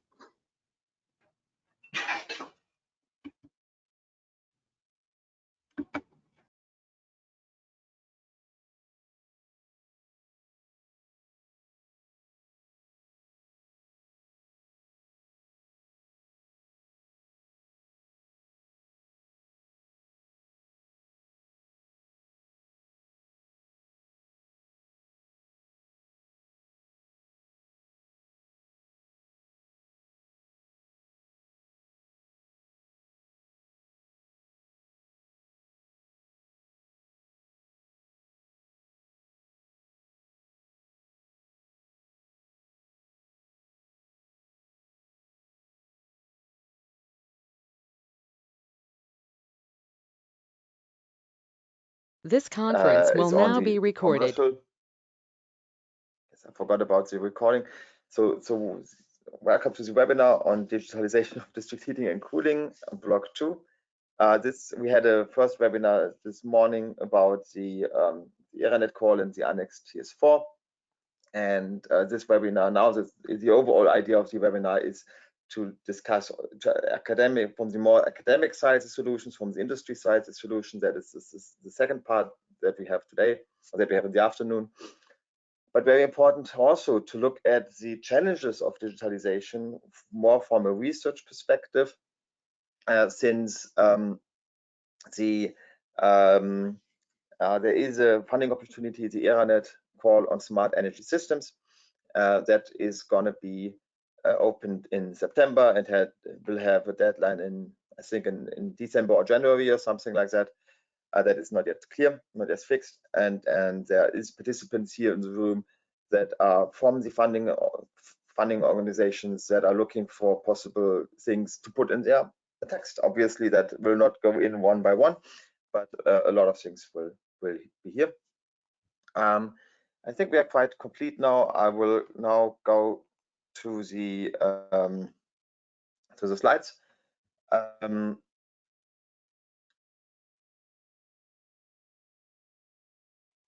So here we are. So first of all, you might have heard that this webinar is recorded, and we will make the video file be available after the webinar together with the presentations. So you will get all the information in a later stage, maybe not tomorrow, but I guess maybe within the next week we are able to give this information. Some very basic information for the webinar, how to participate. The first part was very successful. So what we did, we by default muted every microphone. Obviously, if you want to talk, you can switch it on. But we tried, obviously, please make it in a way that only one person speaks at a time. If you want to talk, you can put in the chat a message, a request to speak. So RTS, you can type in. You can also type your question directly in the chat, so we will read it out loud. The moderator will then ask the speakers to speak if that is appropriate, and also please state your name and institution before you speak. And also, if you type something in your chat message, sometimes we only see your name and there's no institution, so that is maybe giving a bit of context to the participants. We by default turned off all webcams, also to reduce bandwidth. we tried to put it on, but it was not really working at the end. But what worked for the last time, we make a group photo. However, GoToMeeting doesn't allow too many webcams turn on at the same time, so we had only 25. So I thought about this time that we make a kind of a sequence, so that the first 25 turn on the webcam, then they turn it off, then the other 25 turn it on, and so on. So hopefully we can manage to get 100 webcams turned on to see all of you. I just say that at the moment, obviously, if you don't want to turn on your webcam and don't want to be seen, and remember it is recorded, and we will send out the pictures of the webinar. And if you don't want, obviously you don't have to. But if you want, make sure your background is appropriate. We are all at home, I guess. So, but we all have understanding if there are toys or your bedroom or something in the background. You don't need to arrange books to make you look intelligent. And coming to the next point, caution with humor and sarcasm. I'm just making some jokes, but obviously the effect might be lost between the lines. So yeah, especially if you type in a chat, that might be difficult to understand. The agenda for the second block, don't want to go too much into that details. So as I said, we're going to go more on the industry side, have some solutions from Samsung, Danfoss, and Günter Beck is talking in behalf of Schneid Systems and Noda, a Swedish engineering firm that offers digitalization solutions. We will have question and answers to the presenters directly after the presentations. And we will also, and then at the very end, we will have an open discussion for opportunities and challenges for digitalization, district heating and cooling. Open discussion in I mean, as I said, it's difficult to get 100 people having a closed direct discussion.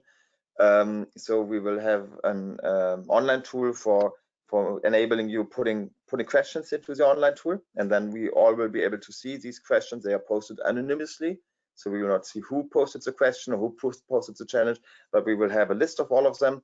That is very helpful. Then maybe if you want, you can highlight some, or we can see how we can discuss these challenges. I split these discussion points into 3 points. Now the questions will be, what are the most important challenges regarding the technical operation of digital solutions, or the communication interfaces you have in between. We talked about digital twins, for example, as well, how to implement them on technical side, all the smart meters, or the optimization algorithms. Second question will regard to the market operation, the boundary condition. Are there any for example, overall ICT platforms that enable digital solutions? What is about the GDPR when it comes to data? Are there other general boundary conditions that are challenges that should be tackled? Maybe taxes, subsidies, electricity tariffs, and these energy prices is a more district heating specific challenge, but we are here now discussing the digitalization challenges. And last point will be the business opportunities. So what is about business models, for example, how to involve stakeholders, or this added value of digital solutions. So these discussions point we will discuss at the very end. I put them already on here, so you can already think about these 3 points: technical, market conditions, and business. So the one is very detailed, one is more on the overall level, and the last one is more with the customers, the clients, and other stakeholders.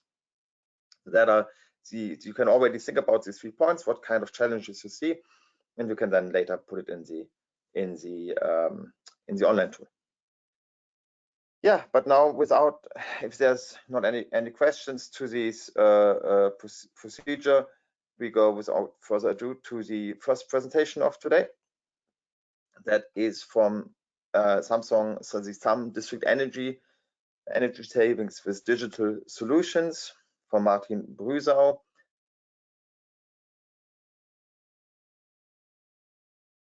Are you with us, Martin?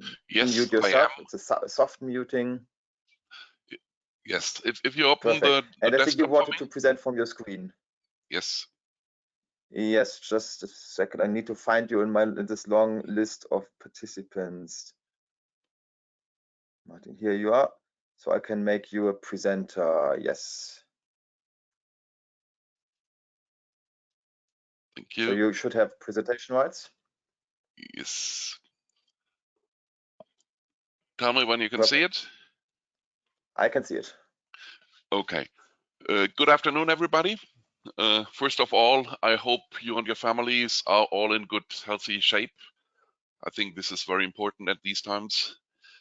Today, I want to present our SAM district energy system to demonstrate on one sample how, for example, the flow temperature can be reduced already without new regulations and so on. So to give some ideas what's already possible.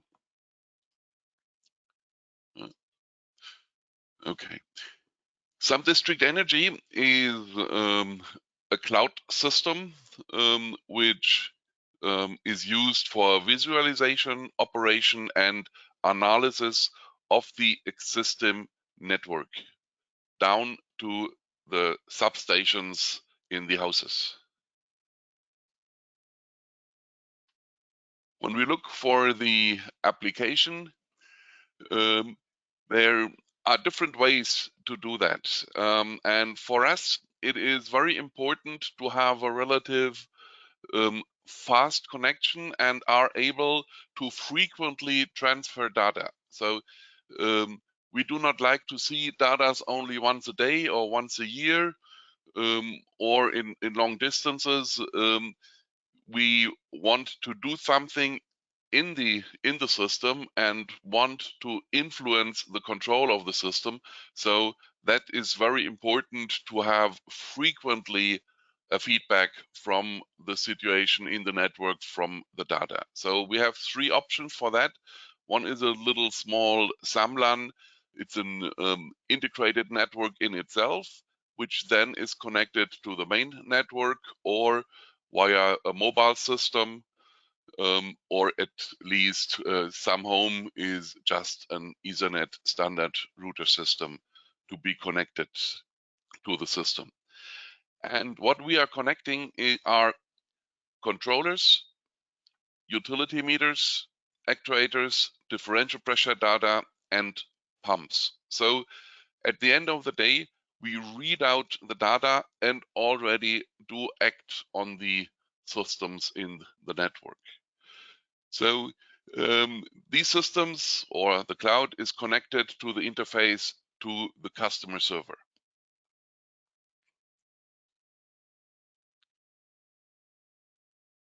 One of the tools we are using in the network is our heat map. And the heat map for me is a very important thing. One is you get all the collected data and do the analysis all in algorithm and do automatic control and all these kind of things. But we are all human, and it is very nice to have an overview about what's going on in my network. So therefore, for the whole installed base, you get an idea where are the hotspots. So where are bad efficiencies? So you see red areas where you then zoom in and see actually the situation in the moment under more or less real time to see what's going on in that area. So doing that, you can look directly on values if you want, or zoom in the color code. And you also see on a network route plan, how is your tracking? What about your grid?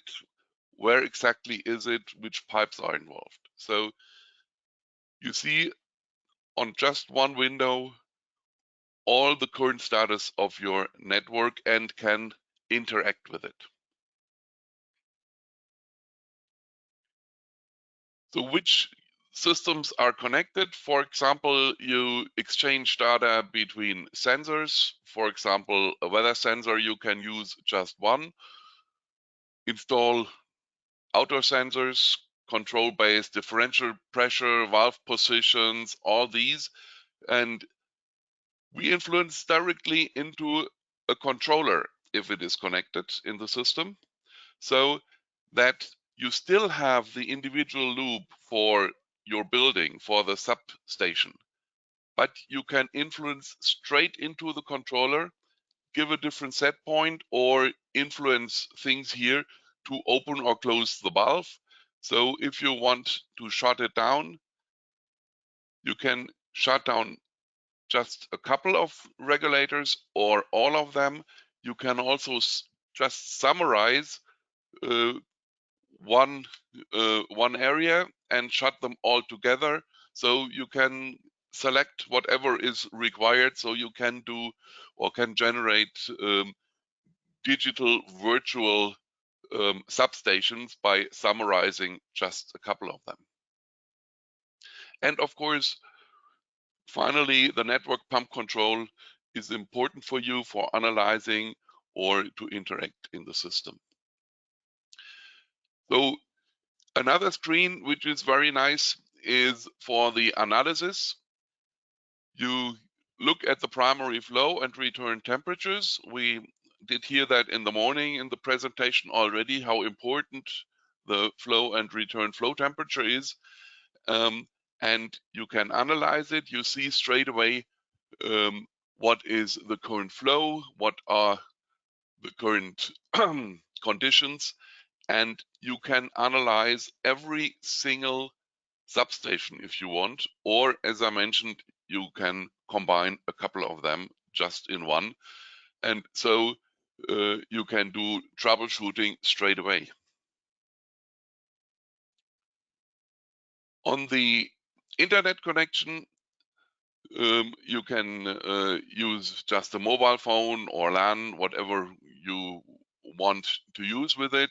You can just check the connection of the system to the meter and so on. This slide is not so important. And the most used element on the network currently is the mobile gateway, wireless connection using the integrated modem, and you connect controller, actuators, Modbus just on MBUS universal device, and you can read it out or write to it. This is a good solution for already existing plants where you are not able to just have a LAN system straight away.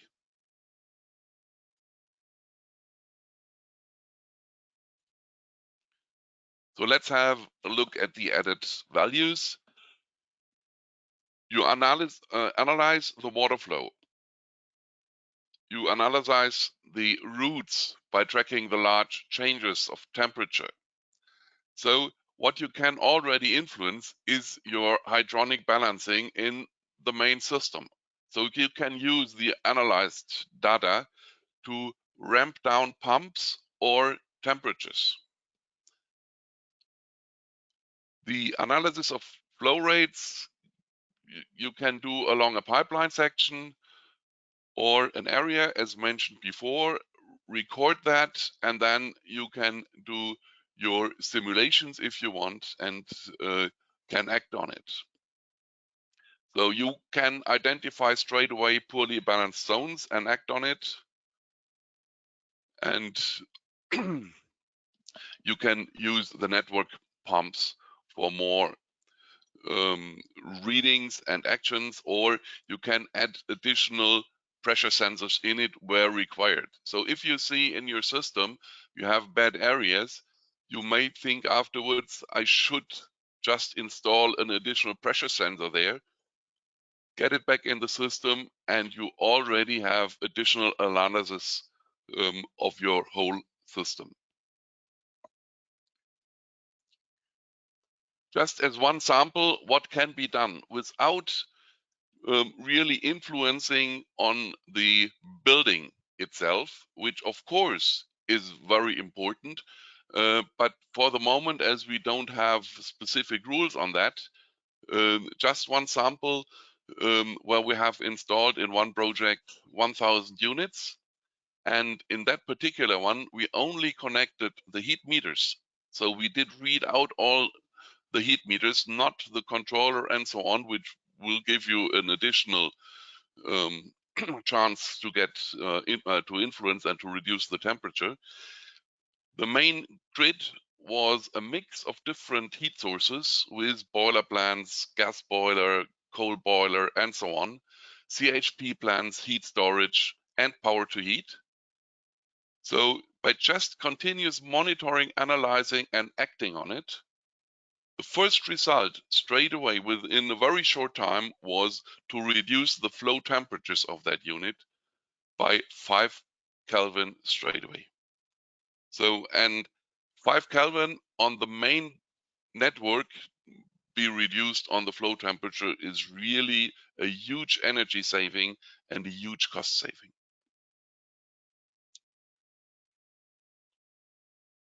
That's the main thing I wanted to demonstrate today.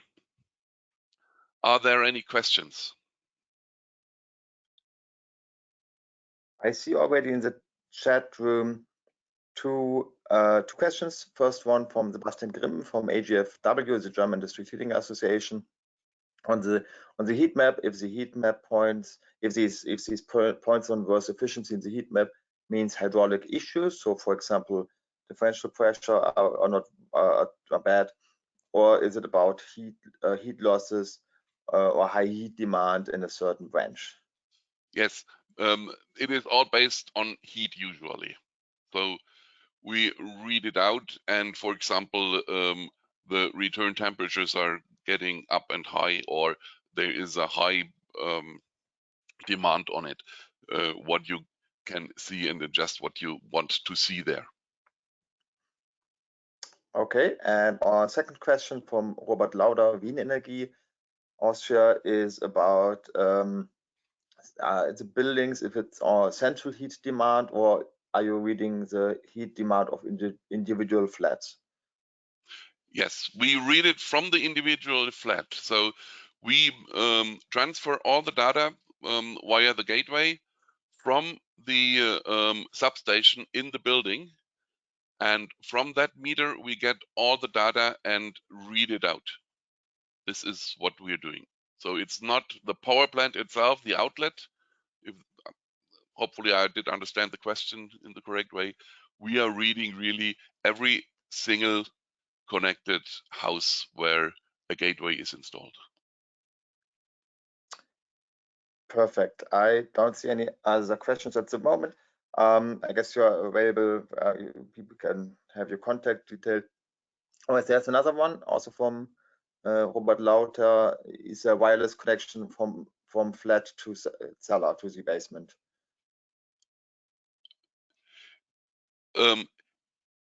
Yes, what we require, of course, is a wireless connection. So it is a standard SIM card, which we need, or we need the connection to your mobile network. If that is not available, we would have to install kind of a router, a standard LAN network if required, or we could check individually if something else can be done at that point. But of course, it's a mobile network, so you need some kind of a mobile signal. Perfect. In terms of timing, I would suggest to go to the next presentation. Thank you again, Martin, for that presentation. And I switch now directly to Helmut Karner from Danfoss. Actually, as a maybe not funny but interesting side note, we are also we're talking to Danfoss in Denmark for this presentation, but they are shut down completely. So all our people who don't have to work have to stay at home, and they're even not allowed to do work-related things. Just a side note here. Helmut Kahner, are you? I see you're already on. Should I have your presentation with me now, so I can share it if you want? Yes, I mean, we please. can also try. Yeah, just a second. Where are we? Share.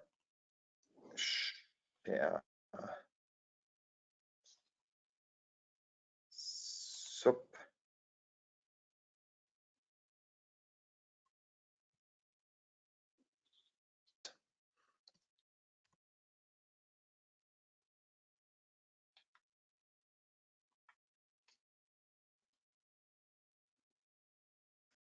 Are you with us still? Yes, I'm here. Thanks for the short introduction. This is already slide 2 of my presentation. Maybe first of all, I will introduce myself. My name is Helmut Kahner. I'm responsible for business development in Danfoss District Energy, responsible in Germany and Austria. And the headline of my presentation is Danfoss Digitalization in Future District Energy Systems, where I want to present the new Danfoss digitalization suite of our company. So next slide, please.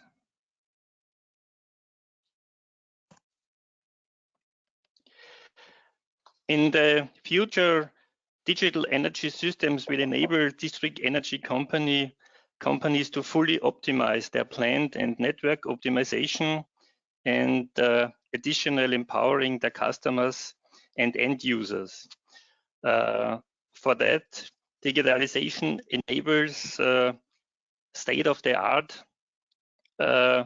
control of temperature and flows, interconnecting production plants, distribution networks, and buildings, including individual homes in real-time balancing of supply and demand at any given time. So it's important that the digitalization allows optimization of the system and enables remote control. For that, we have to take a look on the demand side, as well as distribution side and production side. Next slide, please.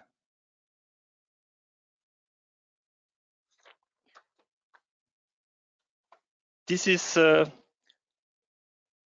digitalization drive changes for the district heating utilities, which enable state-of-the-art controls of the optimization, empowering customers and end users, make interconnecting production plants and distribution networks, and do analysis of data from networks for predicting the demand of production, and do real-time balancing of supply and demand at any given time.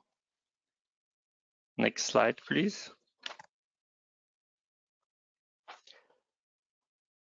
Here you can see that digitalization helps that renewable energies can be integrated in district heating networks, and digitalization is of course one of the most important levers in realizing district energy 4.0. The curves below, I think everybody knows this.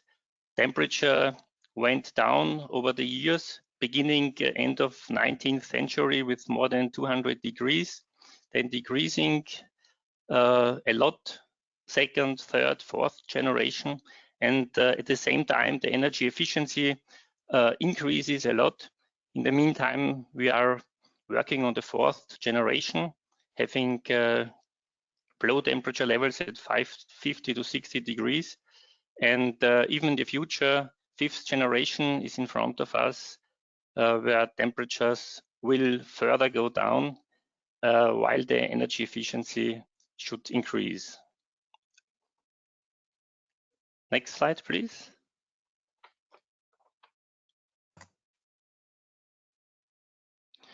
This is the district energy optimization circle. As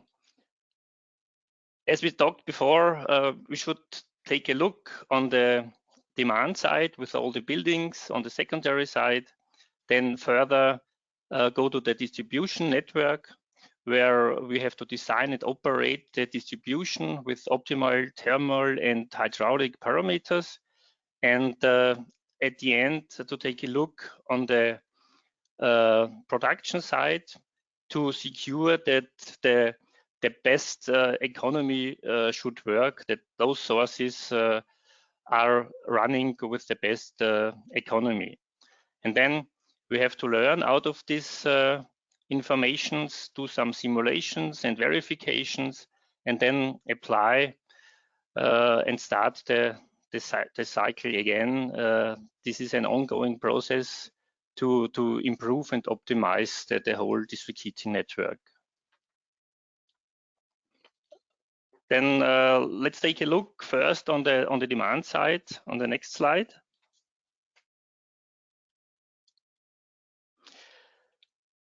This is a demand prediction and optimization from Lean Heat. Actually, knowing how your customers will behave is the basic for optimal operation of your district energy systems, meaning that the artificial intelligence from Lean Heat brings short and long-term demand prediction and auto-commissioning and self-adaptation in the cloud to have optimized demand side on heating parameters, optimize the distribution and production to the needs of the demand, and last but not least, do optimization by utilizing building thermal capacity for peak shaving. Here it's important that with Lean Heat, we can learn, so to say, the behavior of a building on the thermal side, and out of this we can do some optimizations, which I can explain on the next slide, please. Here you have to know the behavior of your demand, which is essential to be able to optimize the process. We see on the left side a building with traditionally operated with an controller, a weather controller, who is having some settings manually configured, not predictive, and then maybe some changes are done because in one room it's too cold, and then the heat curve will be adjusted, will be set higher, and then nobody takes care anymore, and we have at the result an overheated building. And on the right side, you can see the AI-controlled building from Lean Heat, where we can use indoor sensor data, weather data, and data from district heating network, and optimize then the weather controller, that actually at the end we have an adaptive and no configuration set controller, and also we are predictive to be sure that the energy efficiency of the building will increase a lot. Then the next slide, please. A very important part of understanding our demand is the load forecaster. What makes the load forecaster unique is that it's based on historical data, as longer as better, from this district heating network, weather data and day types. This can be standard days or holidays, Sundays. This is different, of course. And then it can predict exactly how the consumption in the district heating network is going to be. And combining SCADA real-time measurements and online weather forecast data, we can predict the energy usage today and also 5 days ahead with a minimum accuracy of 95%. And we are having two different possibilities for this forecast. One is the standard forecast, which covers the whole supply zone, and then the extended forecast that divides the heating network into a number of zones with separate energy protection and profiles, and then we can sum it up the total consumption of the coverage area. A possibility can be, for example, to have zones for industry, residential areas, then zones where the flow temperature have to be different. And also it's important to consider the the transportation time from the energy supply to the buildings. This can be more than some hours. And here it's important to get this information from the demand side to the production, that they are able to produce the right temperature level. So actually knowing how your consumers will behave, this is the basis for the optimal operation of the whole district heating system. Next slide, please. Then going further in this optimization cycle, we are coming to the distribution side, where we want like to distribute with the optimal thermal hydraulic parameters, which we can see on the next slide, please. Danfoss Energies is able to build and maintain district heating and cooling hydraulic network models. And based on that models, we can do simulations in district energy distribution systems in general, and optimize then the hydraulic conditions in the network in order to minimize pumping costs and delivering the optimal set points of the control system in general. Next slide, please. Danfoss Energies is an online operational support module which optimizes in terms of design and investment value expansions, refurbishments, and connections and new connections. Makes analysis of the impact of the expansion, refurbishments, or new connections for the rest of the network, which is important because every change in the network has some changes in the rest of the network, and this can be seen, and the right actions can be agreed. It also allows development of contingency plans and creates a database of knowledge about the network in general, which can be very important to have right documentation of your network.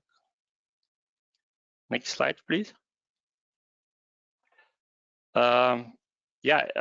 This Energies online tool calculates the optimal hydraulic parameters and apply them, gives an overview of the temperature, flow, and pressure at any point at the network.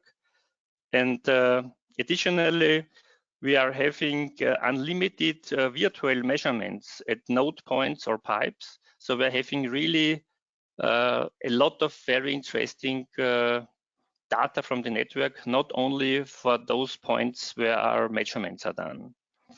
And then we have an overview of the composition of the production sources at any point at the network. You can see then also arrows that you can see in which direction the water is running. When you are having a complex system with different sources, then it's often so that you really don't know exactly in which direction the water runs. So this is also very, very important. And then you can do simulations of future conditions based on the weather prognosis, and can do what if analysis for daily operating. So when you get some data from the SCADA system, you can so to say be prepared for some challenges or critical events, making such what if analysis. And at the end, planning of interventions with effective execution and quality of services is the last point. Then next slide, please. We have a new development made called iNet. iNet is a new Danfoss remote delta P and flow controller. An actuator on the valve can remotely adjust delta P, and afterwards you can fine-tune the flow to ensure that you are having the right supply temperature. This is important to align the changes of the heat consumption and make the right hydraulic balance. You know that in a network you are having different changes all the time, daily changes between morning and evening, seasonal changes, winter, summer. Then when buildings are renovated, new windows or new insulation, because of that you are having a new situation on the heating demand. Then of course network extensions, which increases of course the energy consumption in general. And then the source dynamics, when you are having different sources which are switched on and off, and you are getting new situations in the network. And with this remote setting of the set point of the Delta P controller, you can easily adjust to the right level. Next slide, please. Here you can see an example with iNet. You can remotely adjust the Delta P of branches or at endpoints, and this helps you to handle critical points of your district heating systems and give the right set points at the end to lower pumping costs and to avoid having too high return temperatures. Next slide, please.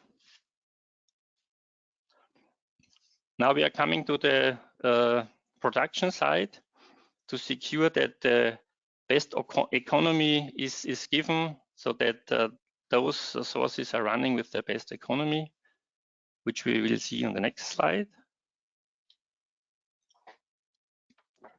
To reduce heat losses and primary energy costs in the district heating network, the supply temperature must be kept as low as possible. And based on the demand forecast and the load forecast and hydraulic characteristics of the network, the optimal supply temperature in the network is calculated.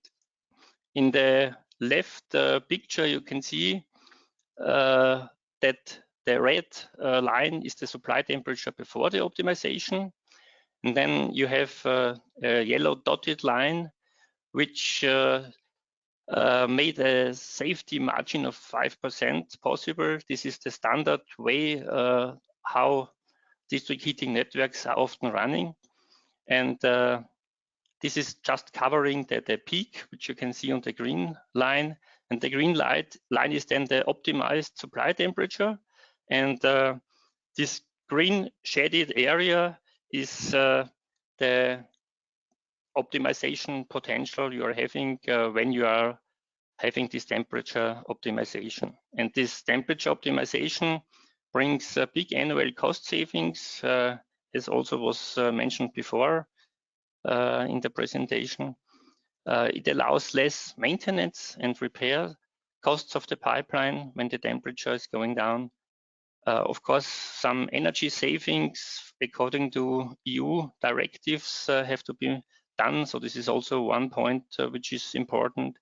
And especially this temperature optimization brings a very attractive payback time, return of invest between 1/2 and 2 years. So this is a very interesting investment. Next slide, please. Heat optimization, saving of fuel costs are mainly based on reduction of the peak load production. Peak load is very expensive, and district energy systems are getting complexer in terms of number of types of the sources, biomass, solar, CHPs, waste energy, heat storages, prosumers, etc. And the heat optimization predicts best techno-economical production mix, minimizing the production costs and ensuring the quality of supply at the same time, which is for every district heating utility most important.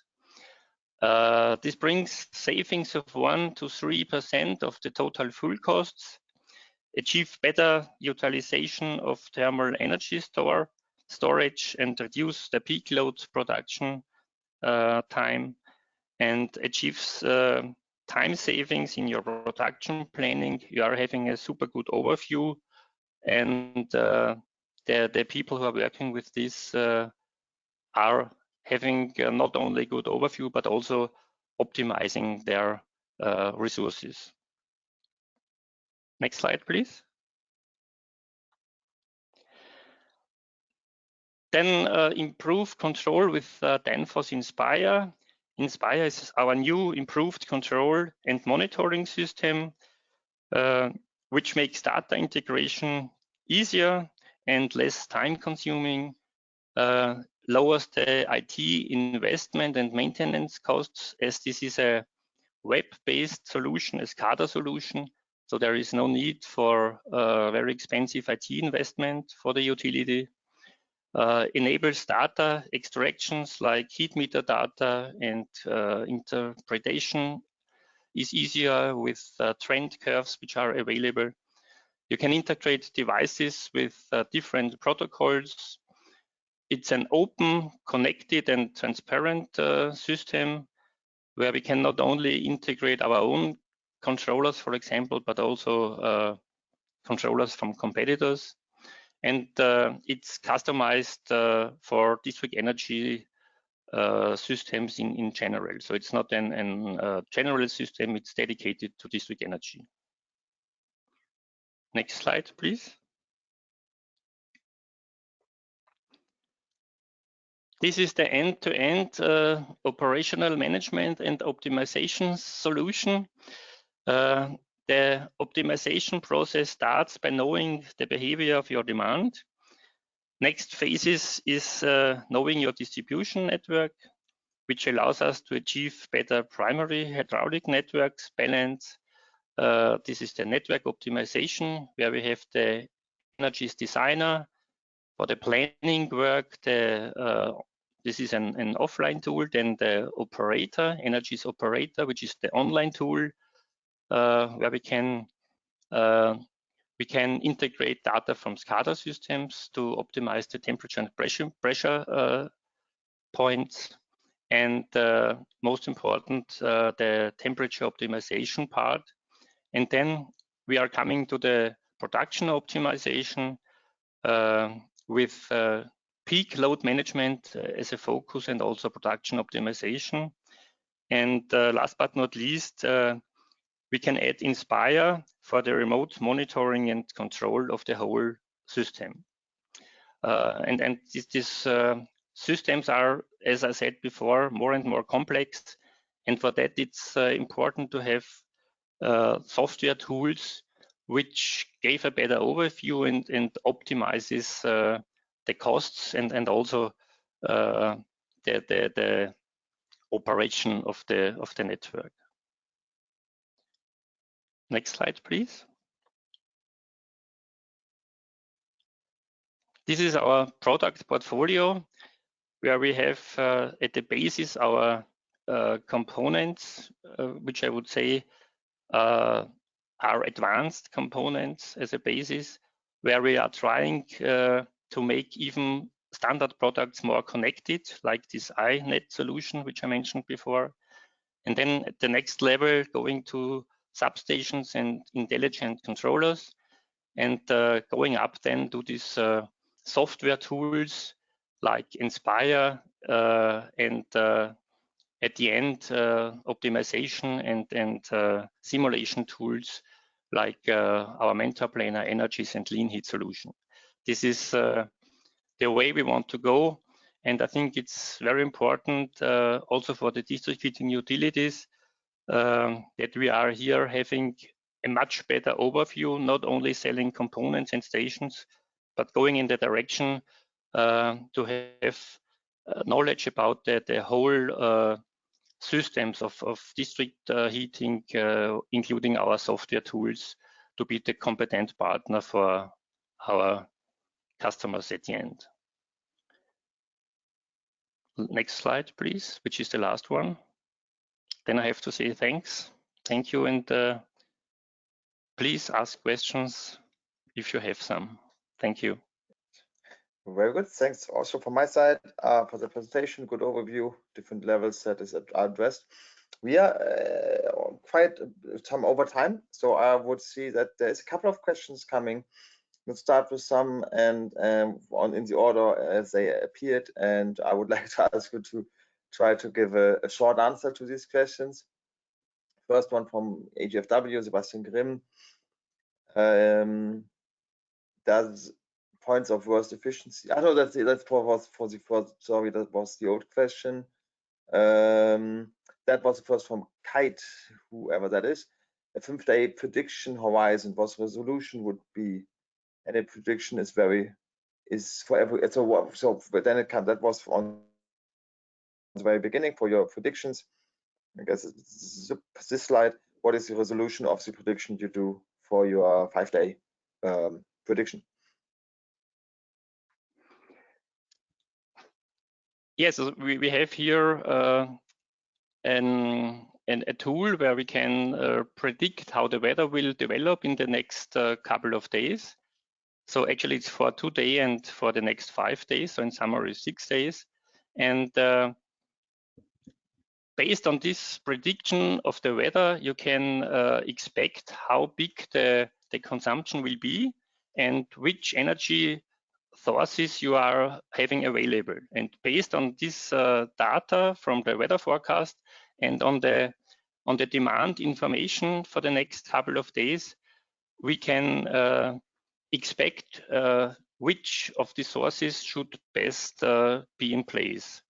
And maybe also you have to consider storage tanks, which is also kind of heat source. And it's also dependent on how big is the electricity price. And this is all considered. And then from the system is coming a suggestion which energy source should run when. So that's easily said what we are doing. Okay. Okay, I see again, short in time. There's a couple of other questions. Sorry for stopping that at the moment, so we can maybe have that question directly. So I guess your contact details are there. So would like to ask the people who had the questions to ask directly via email. So now, yeah, sure. Gonna switch. Thanks again for the presentation, and we're gonna switch to the next presentation. Günter Beck, Beck and Partner, so representing Schneid and Noda. I can make the presentation here from my screen, or you should we turn on your screen? Both is fine for me. Günter Beck, are you with us? Yes, yeah, I see you already. Good afternoon. Please do you the presentation, and I will just do the talking. Okay, can we start? Just a second. Yeah, I just need to switch the screen because it's a PDF. Can you see my screen now? Yeah, but that sounds on the presentation. Oh, sorry. Oh, sorry.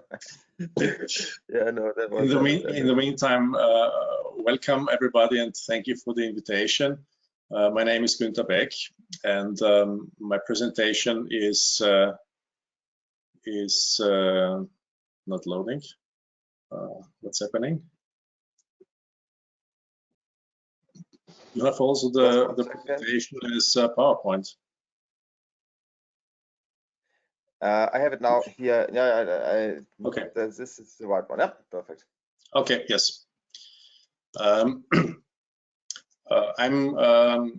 welcoming everybody on behalf of the two companies, Schneid and Noda. Schneid is a small Austrian company based in Graz, the second largest city of Austria, and they are doing district heating controllers and visualization for district heating grids. They do that for over 30 years, but they are quite by a lot smaller than Samsung or Danfoss. So maybe you have not heard of them before, but they are very strong in the business along the Alps when it comes to biomass related grids that have been built in the last 20-30 years. Next slide, please. The second company that I'm working with is Noda, which is a small Swedish SME with a strong background in artificial intelligence and in analytics and demand-side management of district heating. They're also doing that for over 10 years. And my role in relation to those two companies is that I'm consultant in joint projects and focus on renewable energies and energy efficiency. I will skip the next points, please, to the next page. I want to show you maybe a more hands-on view of the problems than the previous presentations that you have seen. I want to start from the point when you have a white sheet of paper and you are building a new grid, district heating grids today. How would you do it and what would you have? And it's pretty much the same that has been described by the other two companies, what you would like to have and what is possible today. So this page shows you a grid plan where you have single pipes and the buildings, and you can put in the values that you want to, that you're interested in, no matter which one. You can visualize that and have this data shown in your production central in almost near real time. Next page, please. And then you have a visualization of the production. Here you see one of these grids with a few CHPs and with buffers and with all the pumps and all these things that are interesting for the people that are actually operating the grid. Next page. But Schneid has also the possibility to show the secondary side, because in these situations they are selling their own controllers, they're linking their own controllers to their visualization system, so they have also access to the data on the secondary side. And so you can visualize the different heating cycles on the secondary side as well. Next page. And of course, you can see these graphs. You may not agree with the design of it, but I think there's a chance to change the colors. But just to access the data, in this case, it's the data of one of these substations, and different parameters that are collected from this substation over the time are shown. Just to give you an idea how such a new system, what you would expect when you build a new system. Next page, please.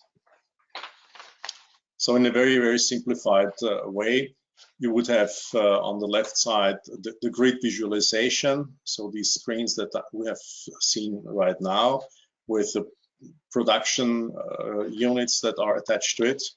And you would have the blue points are representing the single substations. The red dots are the heat meters. So the heat meter is directly connected to the controller, and via the controller you have access to the secondary side, which is the symbol to the right of it, and the sun and the clouds are representing more or less other data that you may collect directly with a sensor attached to the heating controller in the basement of the building. So that could also be in future the temperature reading from a single radiator. Frankly speaking, we're happy to have the operative parameters of the secondary side.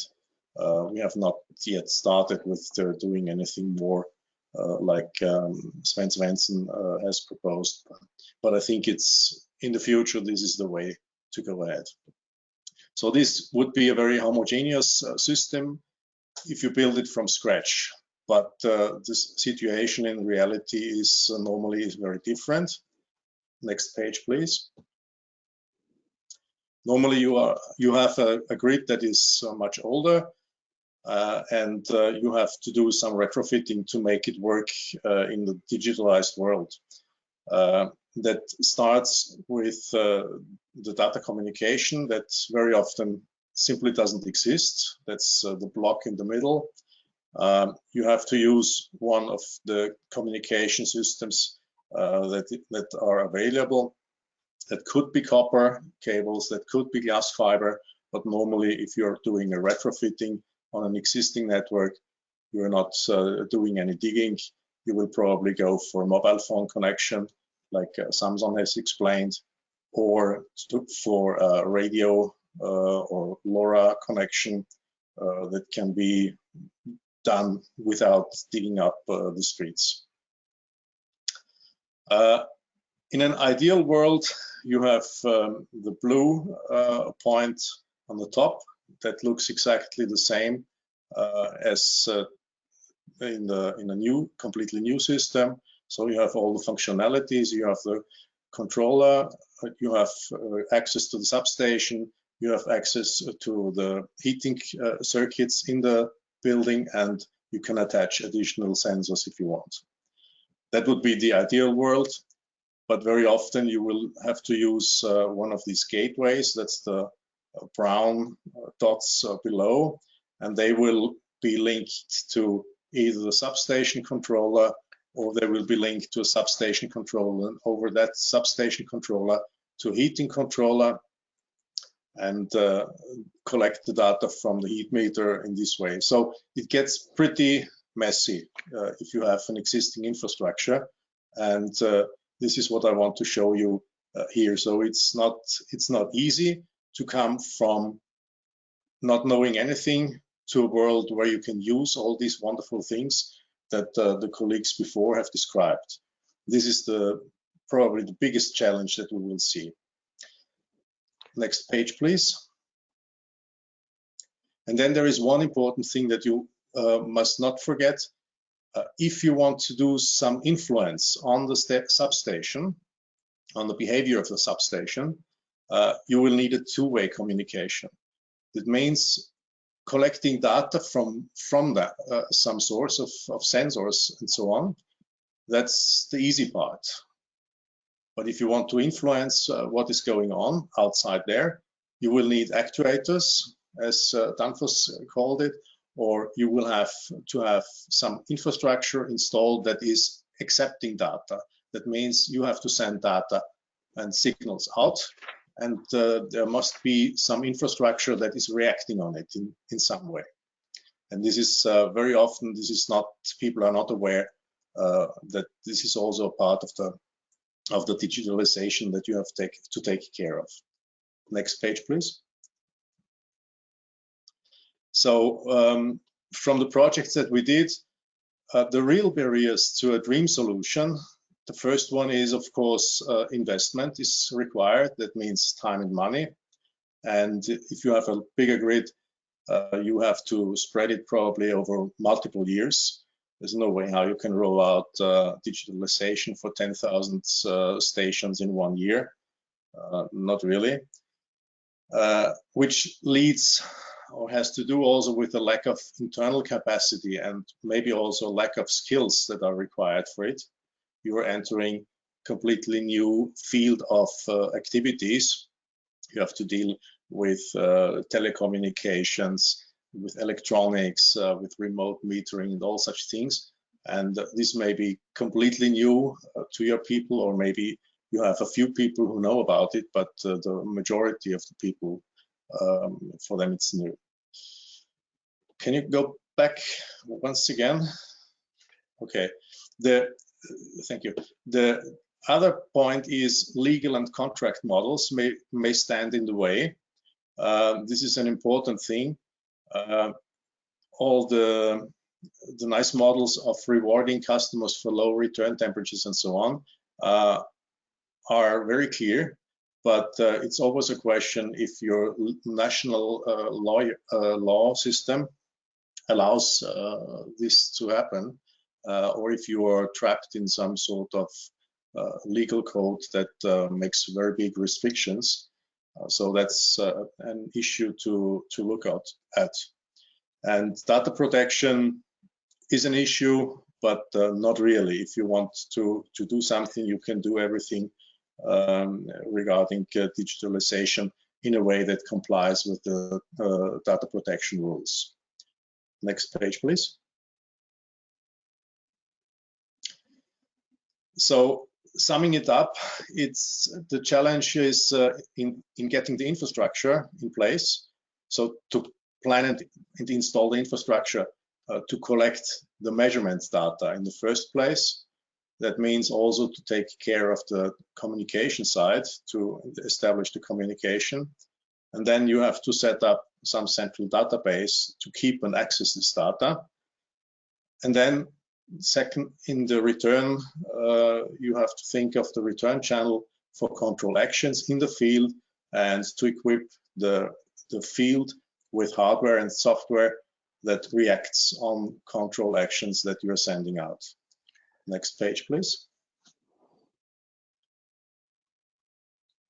And for me, even more important is the challenge of how to benefit from it.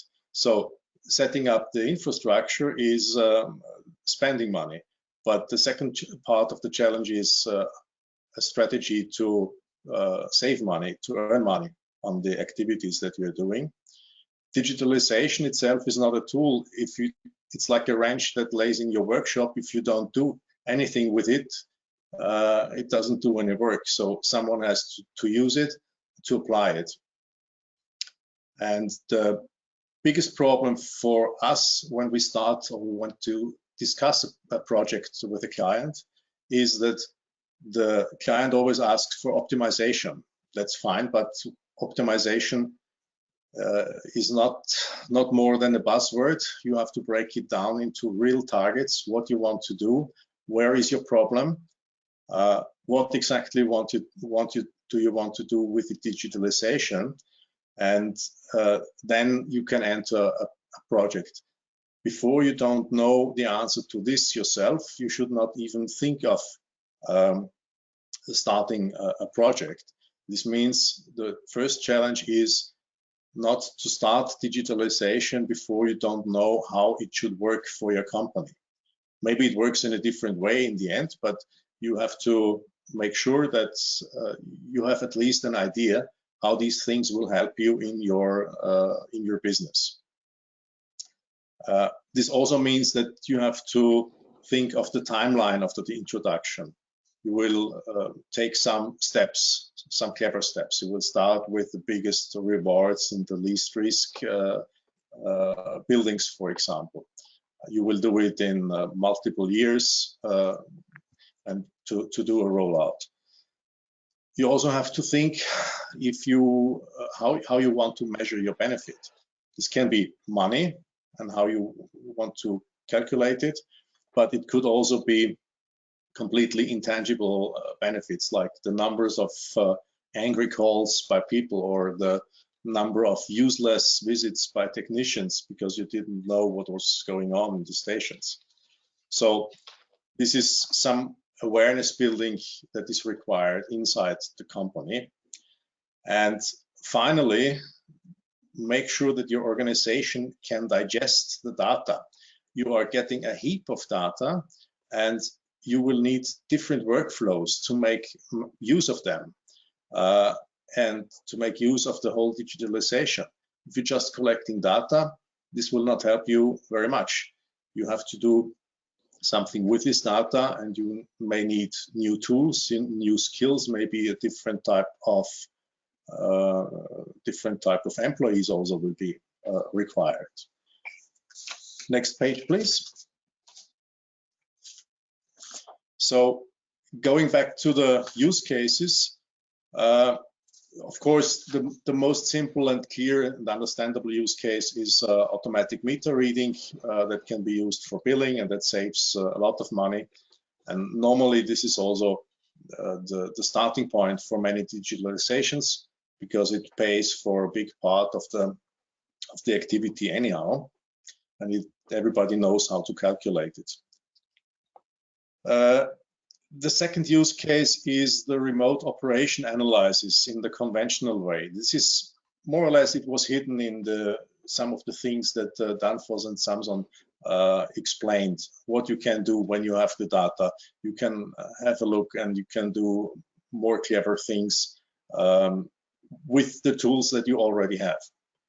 But you can also have an improved operation by reduced system temperatures. We have seen how that could work, by dynamic flow temperatures and control of return temperatures and such things, where you do some active control and not just reaction on some settings.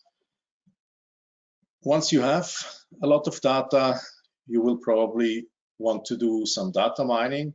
And if you have a lot of data, artificial intelligence supported analysis will be probably the only way to handle it. This is basically what Danfoss has described, what is happening in their more advanced tools, that the data that is coming in is tested for errors and for problems, and is used for fault detection, for optimization, that no human person, no operator can do. And then finally, what Noda and Schneid and I are working on as a main focus is demand-side load management. That is one of the use cases for digitalization. And also here, reduction in peak loads is a big option, but it's not the only one. It's also an effect on the spare capacity that you have. For example, if you have a geothermal supply and you don't use it when it is there, it's gone. So you have the peak in the morning, and unfortunately you had the free capacity 2 hours before, but you couldn't use it. This is one thing for demand side and load management. You can reduce the peak reserve that you have because you're better in planning and managing. You can ease bottlenecks in the distribution, so maybe pressure problems or flow problems, or total distribution problems for a part of the grid. All these are use cases that require some sort of digitalization, and you can do what you are doing now without digitalization, but with more data, with more precise data, with more data about what is happening in the field, of course you can do a lot more, a lot cleverer things. Next page, please. And then finally, to come back to the origin of the discussion, what does it mean? There is an interdependency between digitalization and renewables. It also was said already. We have today, the situation is that the supply must follow the current demand, but the renewables have their own pattern when they are available. So you have a permanent conflict of these two things, and you can use the digitalization to make better demand predictions. That was said before. I completely agree on that. You can have the physical storage of heat from renewables, for example, to decouple demand and supply. That also helps. And you can have this demand side management. We call it sometimes virtual storage, that also can couple the demand to supply and link it together so that the demand occurs more in the times when the supply is easy or is available. Next page, please. not this one, yes. And here is one practical example. That's a grid in Austria, a small biomass-fired grid with about 18 gigawatt hours of heat sales per year. And you have different groups of buildings that we selected. The highest curve is the not managed stations. That's about 50% of the grid. The stations just do what they do, and the others have been put into different groups for several reasons. And this shows how the profile is distributed across the day in hours. And you see that you have the morning peak and the evening peak in the not managed stations. And you see how much we can achieve and how much we can flatten the demand curves in the other groups. You have still a morning peak, a little morning peak, but it's by far not as extreme, and it helps to reduce the whole morning peak quite significantly. There are some points that are marked here that show that in the groups that are managed, we have also forced water, hot water loading in the morning. You can see this is maybe 10% or 15% of the load at 3 in the morning that is added to the natural demand that would be there without doing it. So it's not a lot, but in the sum, it helps, and it is a good thing to have this 50 or 100 kilowatt in demand from this not at 3 in the morning and not at 6 in the morning. Well, that is what I wanted to show you. And the next page, please. Okay. If you're interested in learning more about the companies, please contact one of the contacts here, or have a look at the website, or contact me directly as you like. And I'm looking forward to questions. Thank you very much. Yes, thanks you a lot for your presentations. There have been a bit discussion in the background in the chat. I am a bit afraid that we are running heavily over time now, 20 past, so there's still 10 minutes left for the question sessions. So I'm unfortunately I have to skip the questions now.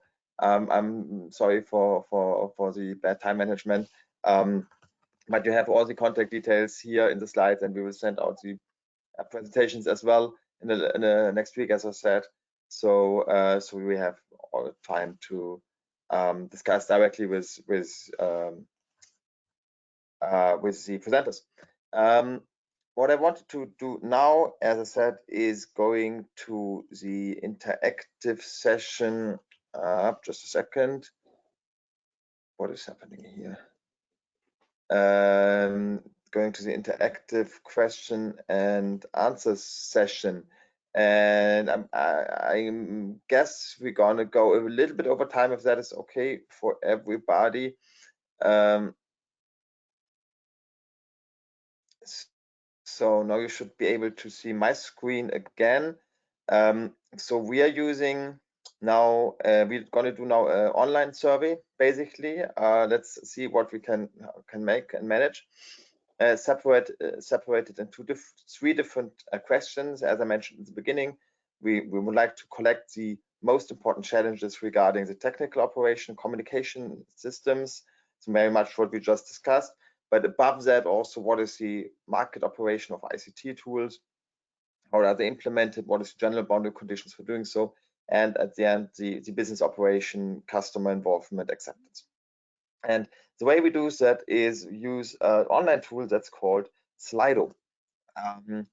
This is you can either go to with your mobile phone and scan this QR code, or you go via slido.com, and then the website will ask you to give in a code. That's this 37400, what you can see here.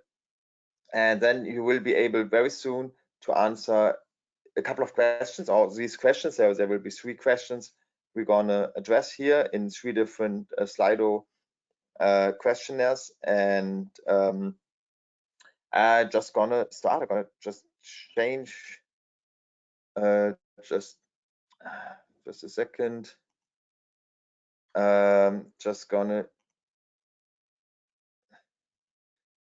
Just a second.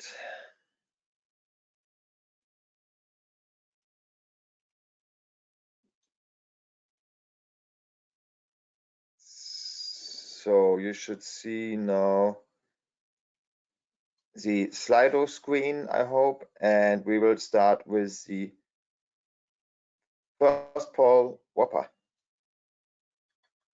No, that's the second one. That's the first one. We will start with first poll question now on the most important challenges regards to the technical operation and communication for digitalization solutions in district heating and cooling. So if you are already online, just type in. You can use multiple answers. So you just type in your answer. Don't make it too complex. Just try to make simple answers, because we hope can see a word cloud coming up here. Just anything what comes into your mind. Okay, range age of substations, components. This is not clear enough. Okay, I will give you maybe an examples what is meant. I just need to switch again to my presentation. So from a technical point of view, technical communication points of view, this is about the challenges regards to the ICT behind the automation and technical controls of the grid, the generation capacities, consumption and storage devices, but also when it comes to the communication issues on apps, for example, web-based tools to inform, integrate consumers in the future energy system, the complexity of the system, the different timescales we have to consider, the different data resolutions we get if you want to model, if you want to generate digital twins connected with the data availability. So these are examples of challenges. So if you maybe have more, we can then see them in the, I don't know if there are any more answers here. Oh yeah, I hope you can see. No, you cannot see. Just need to stop sharing again and start sharing again.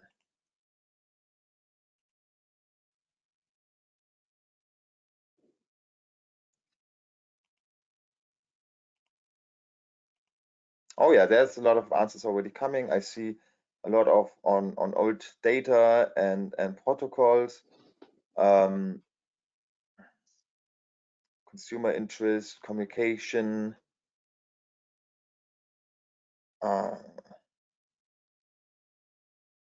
substation controls. So data seems to be, data and protocols seems to be a big topic. Things are still coming in 16 responses we have at the moment. Standards are popping up now big, so data standard. I don't know what is meant with staff. Maybe someone can clarify in the chat window what is meant with staff. So staff is do you mean the people that are working on the digitalization solution? Is that something, because staff is now quite a big point here. Lack of skills, someone answering. Okay, so that's a lack of skills that is in your company or in the company of the energy utility or in engineering offices that are able to integrate these standardized solutions.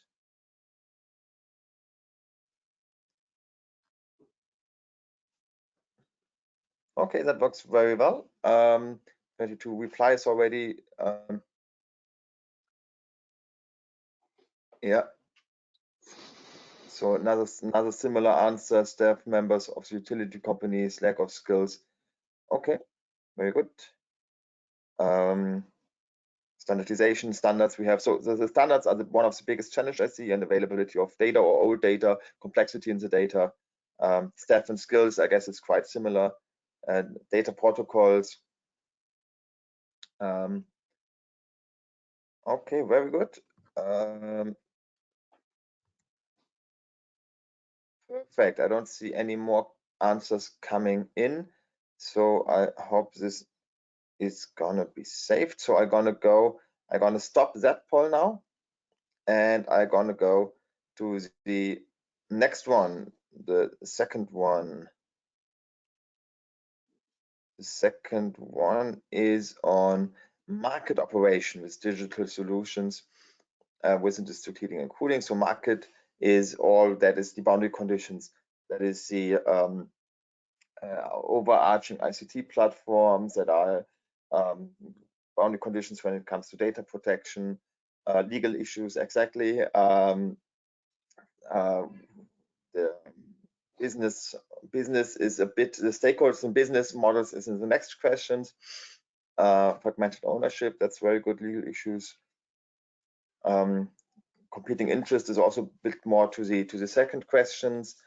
The general value on the ICT platforms, that is maybe overarching, that is not very technical, but the ICT means data security is a big point. Okay, yeah, that's a good one. I mentioned several times, obviously.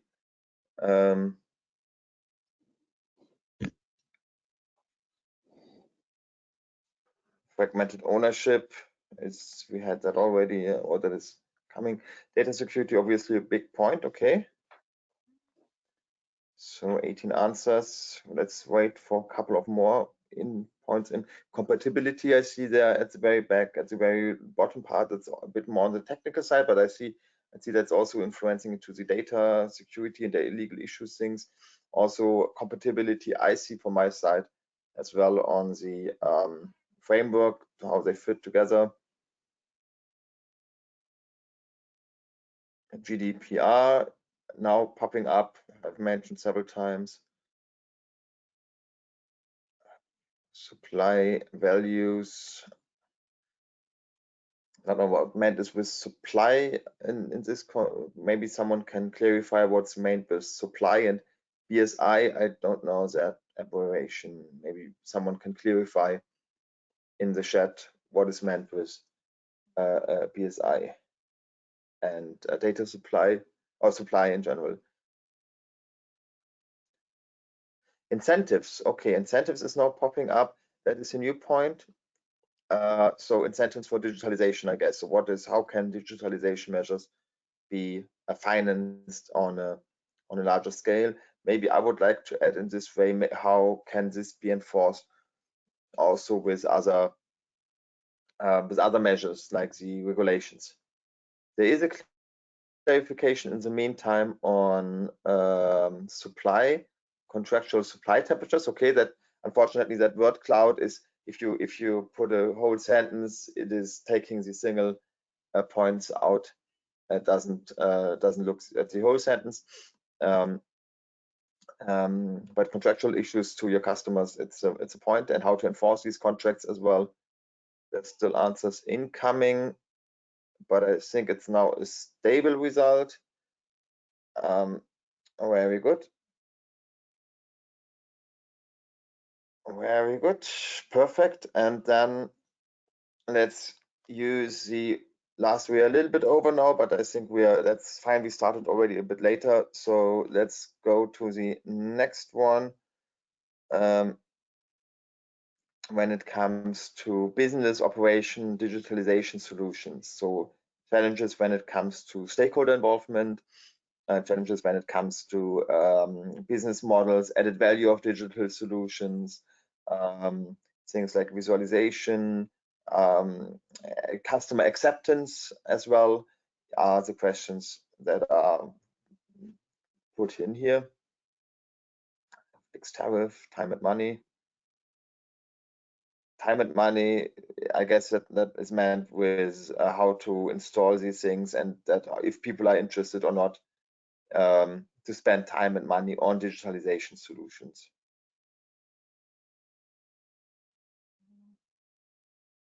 Okay, so answers are incoming.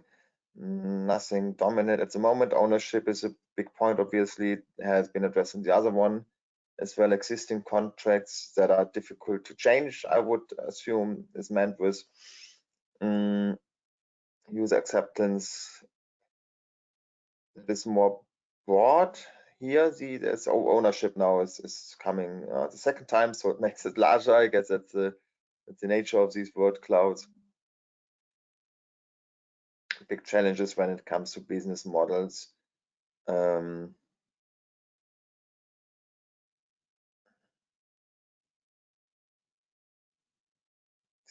So answers are still incoming. User acceptance, benefit, I guess benefit both to the user and to the utility, I would guess. User acceptance, one of the big challenges for digitalization solutions here. Value sharing is part of the benefit and user acceptance point.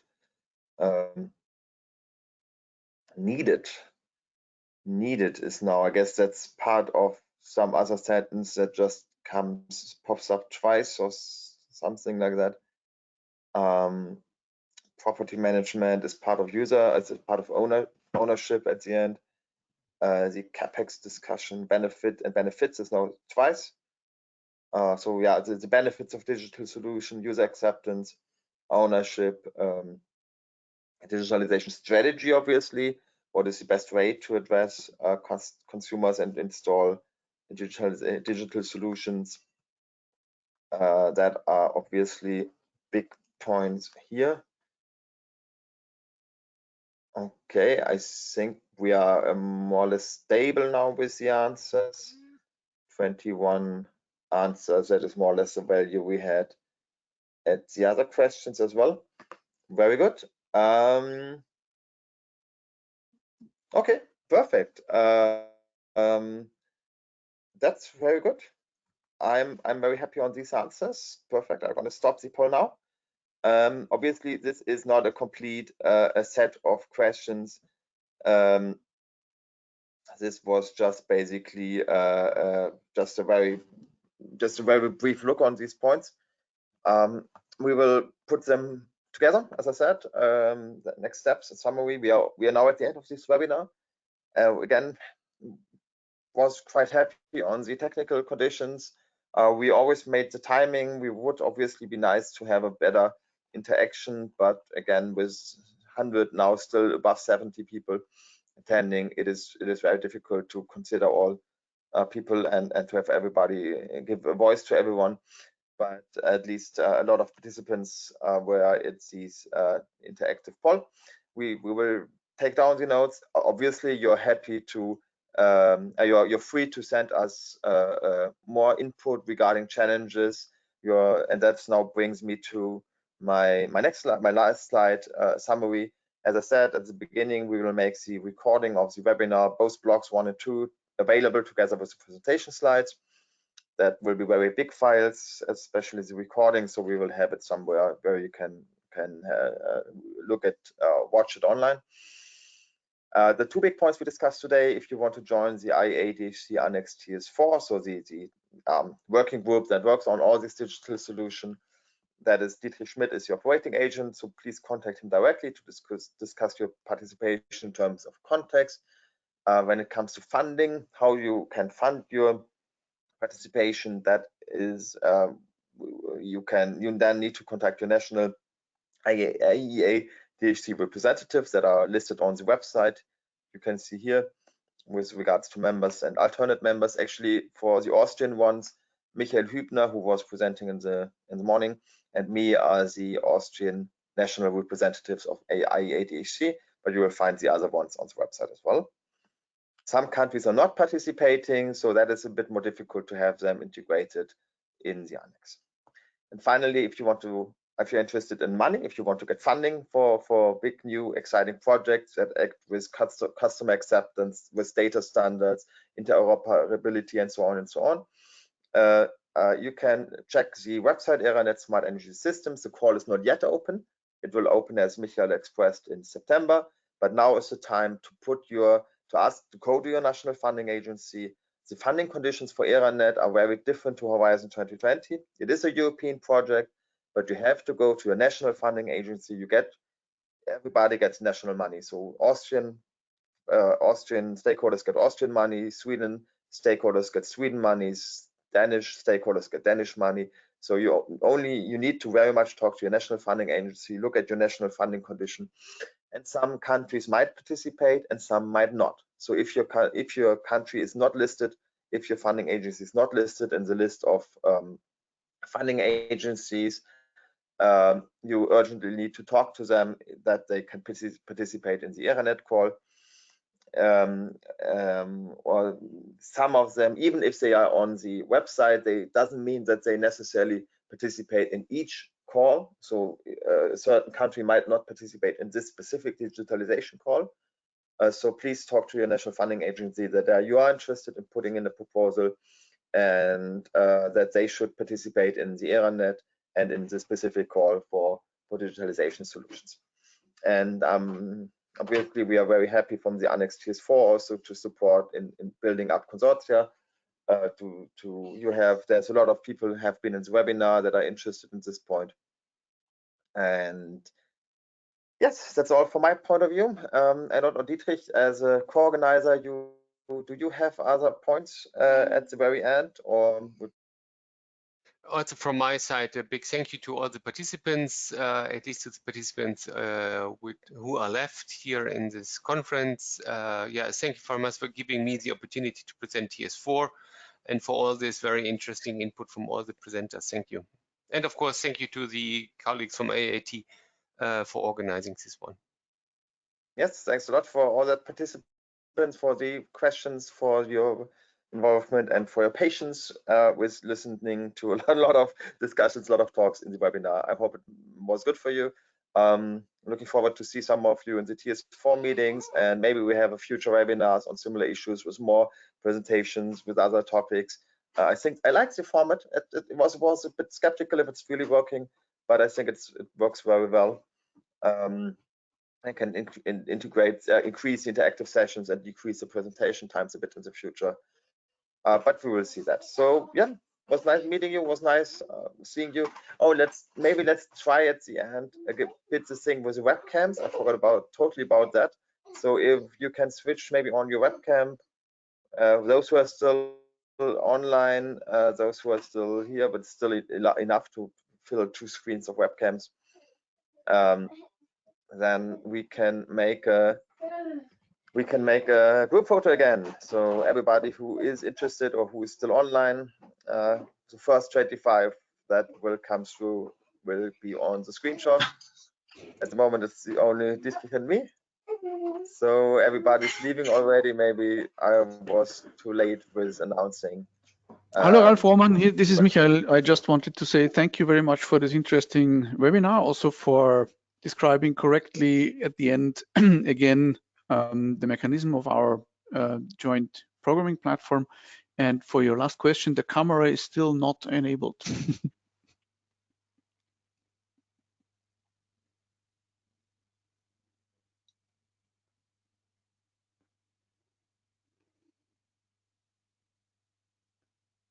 Yeah, now I understand that. I will just need to see how that is possible. Oh, damn it. Just one second.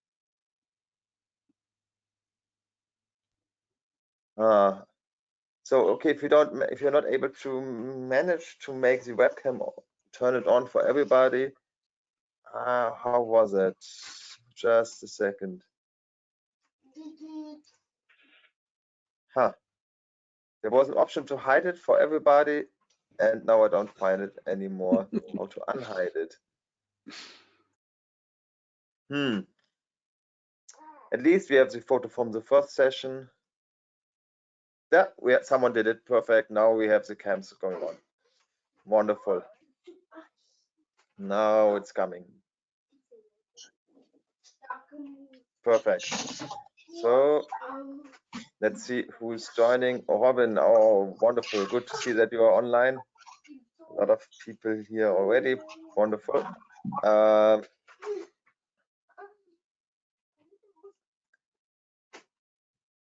Sven's still online. Michael.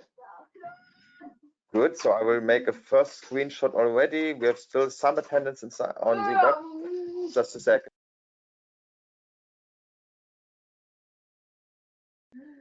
So I make a screenshot now in 3, 2, 1, and now this is a screenshot and a second one as well.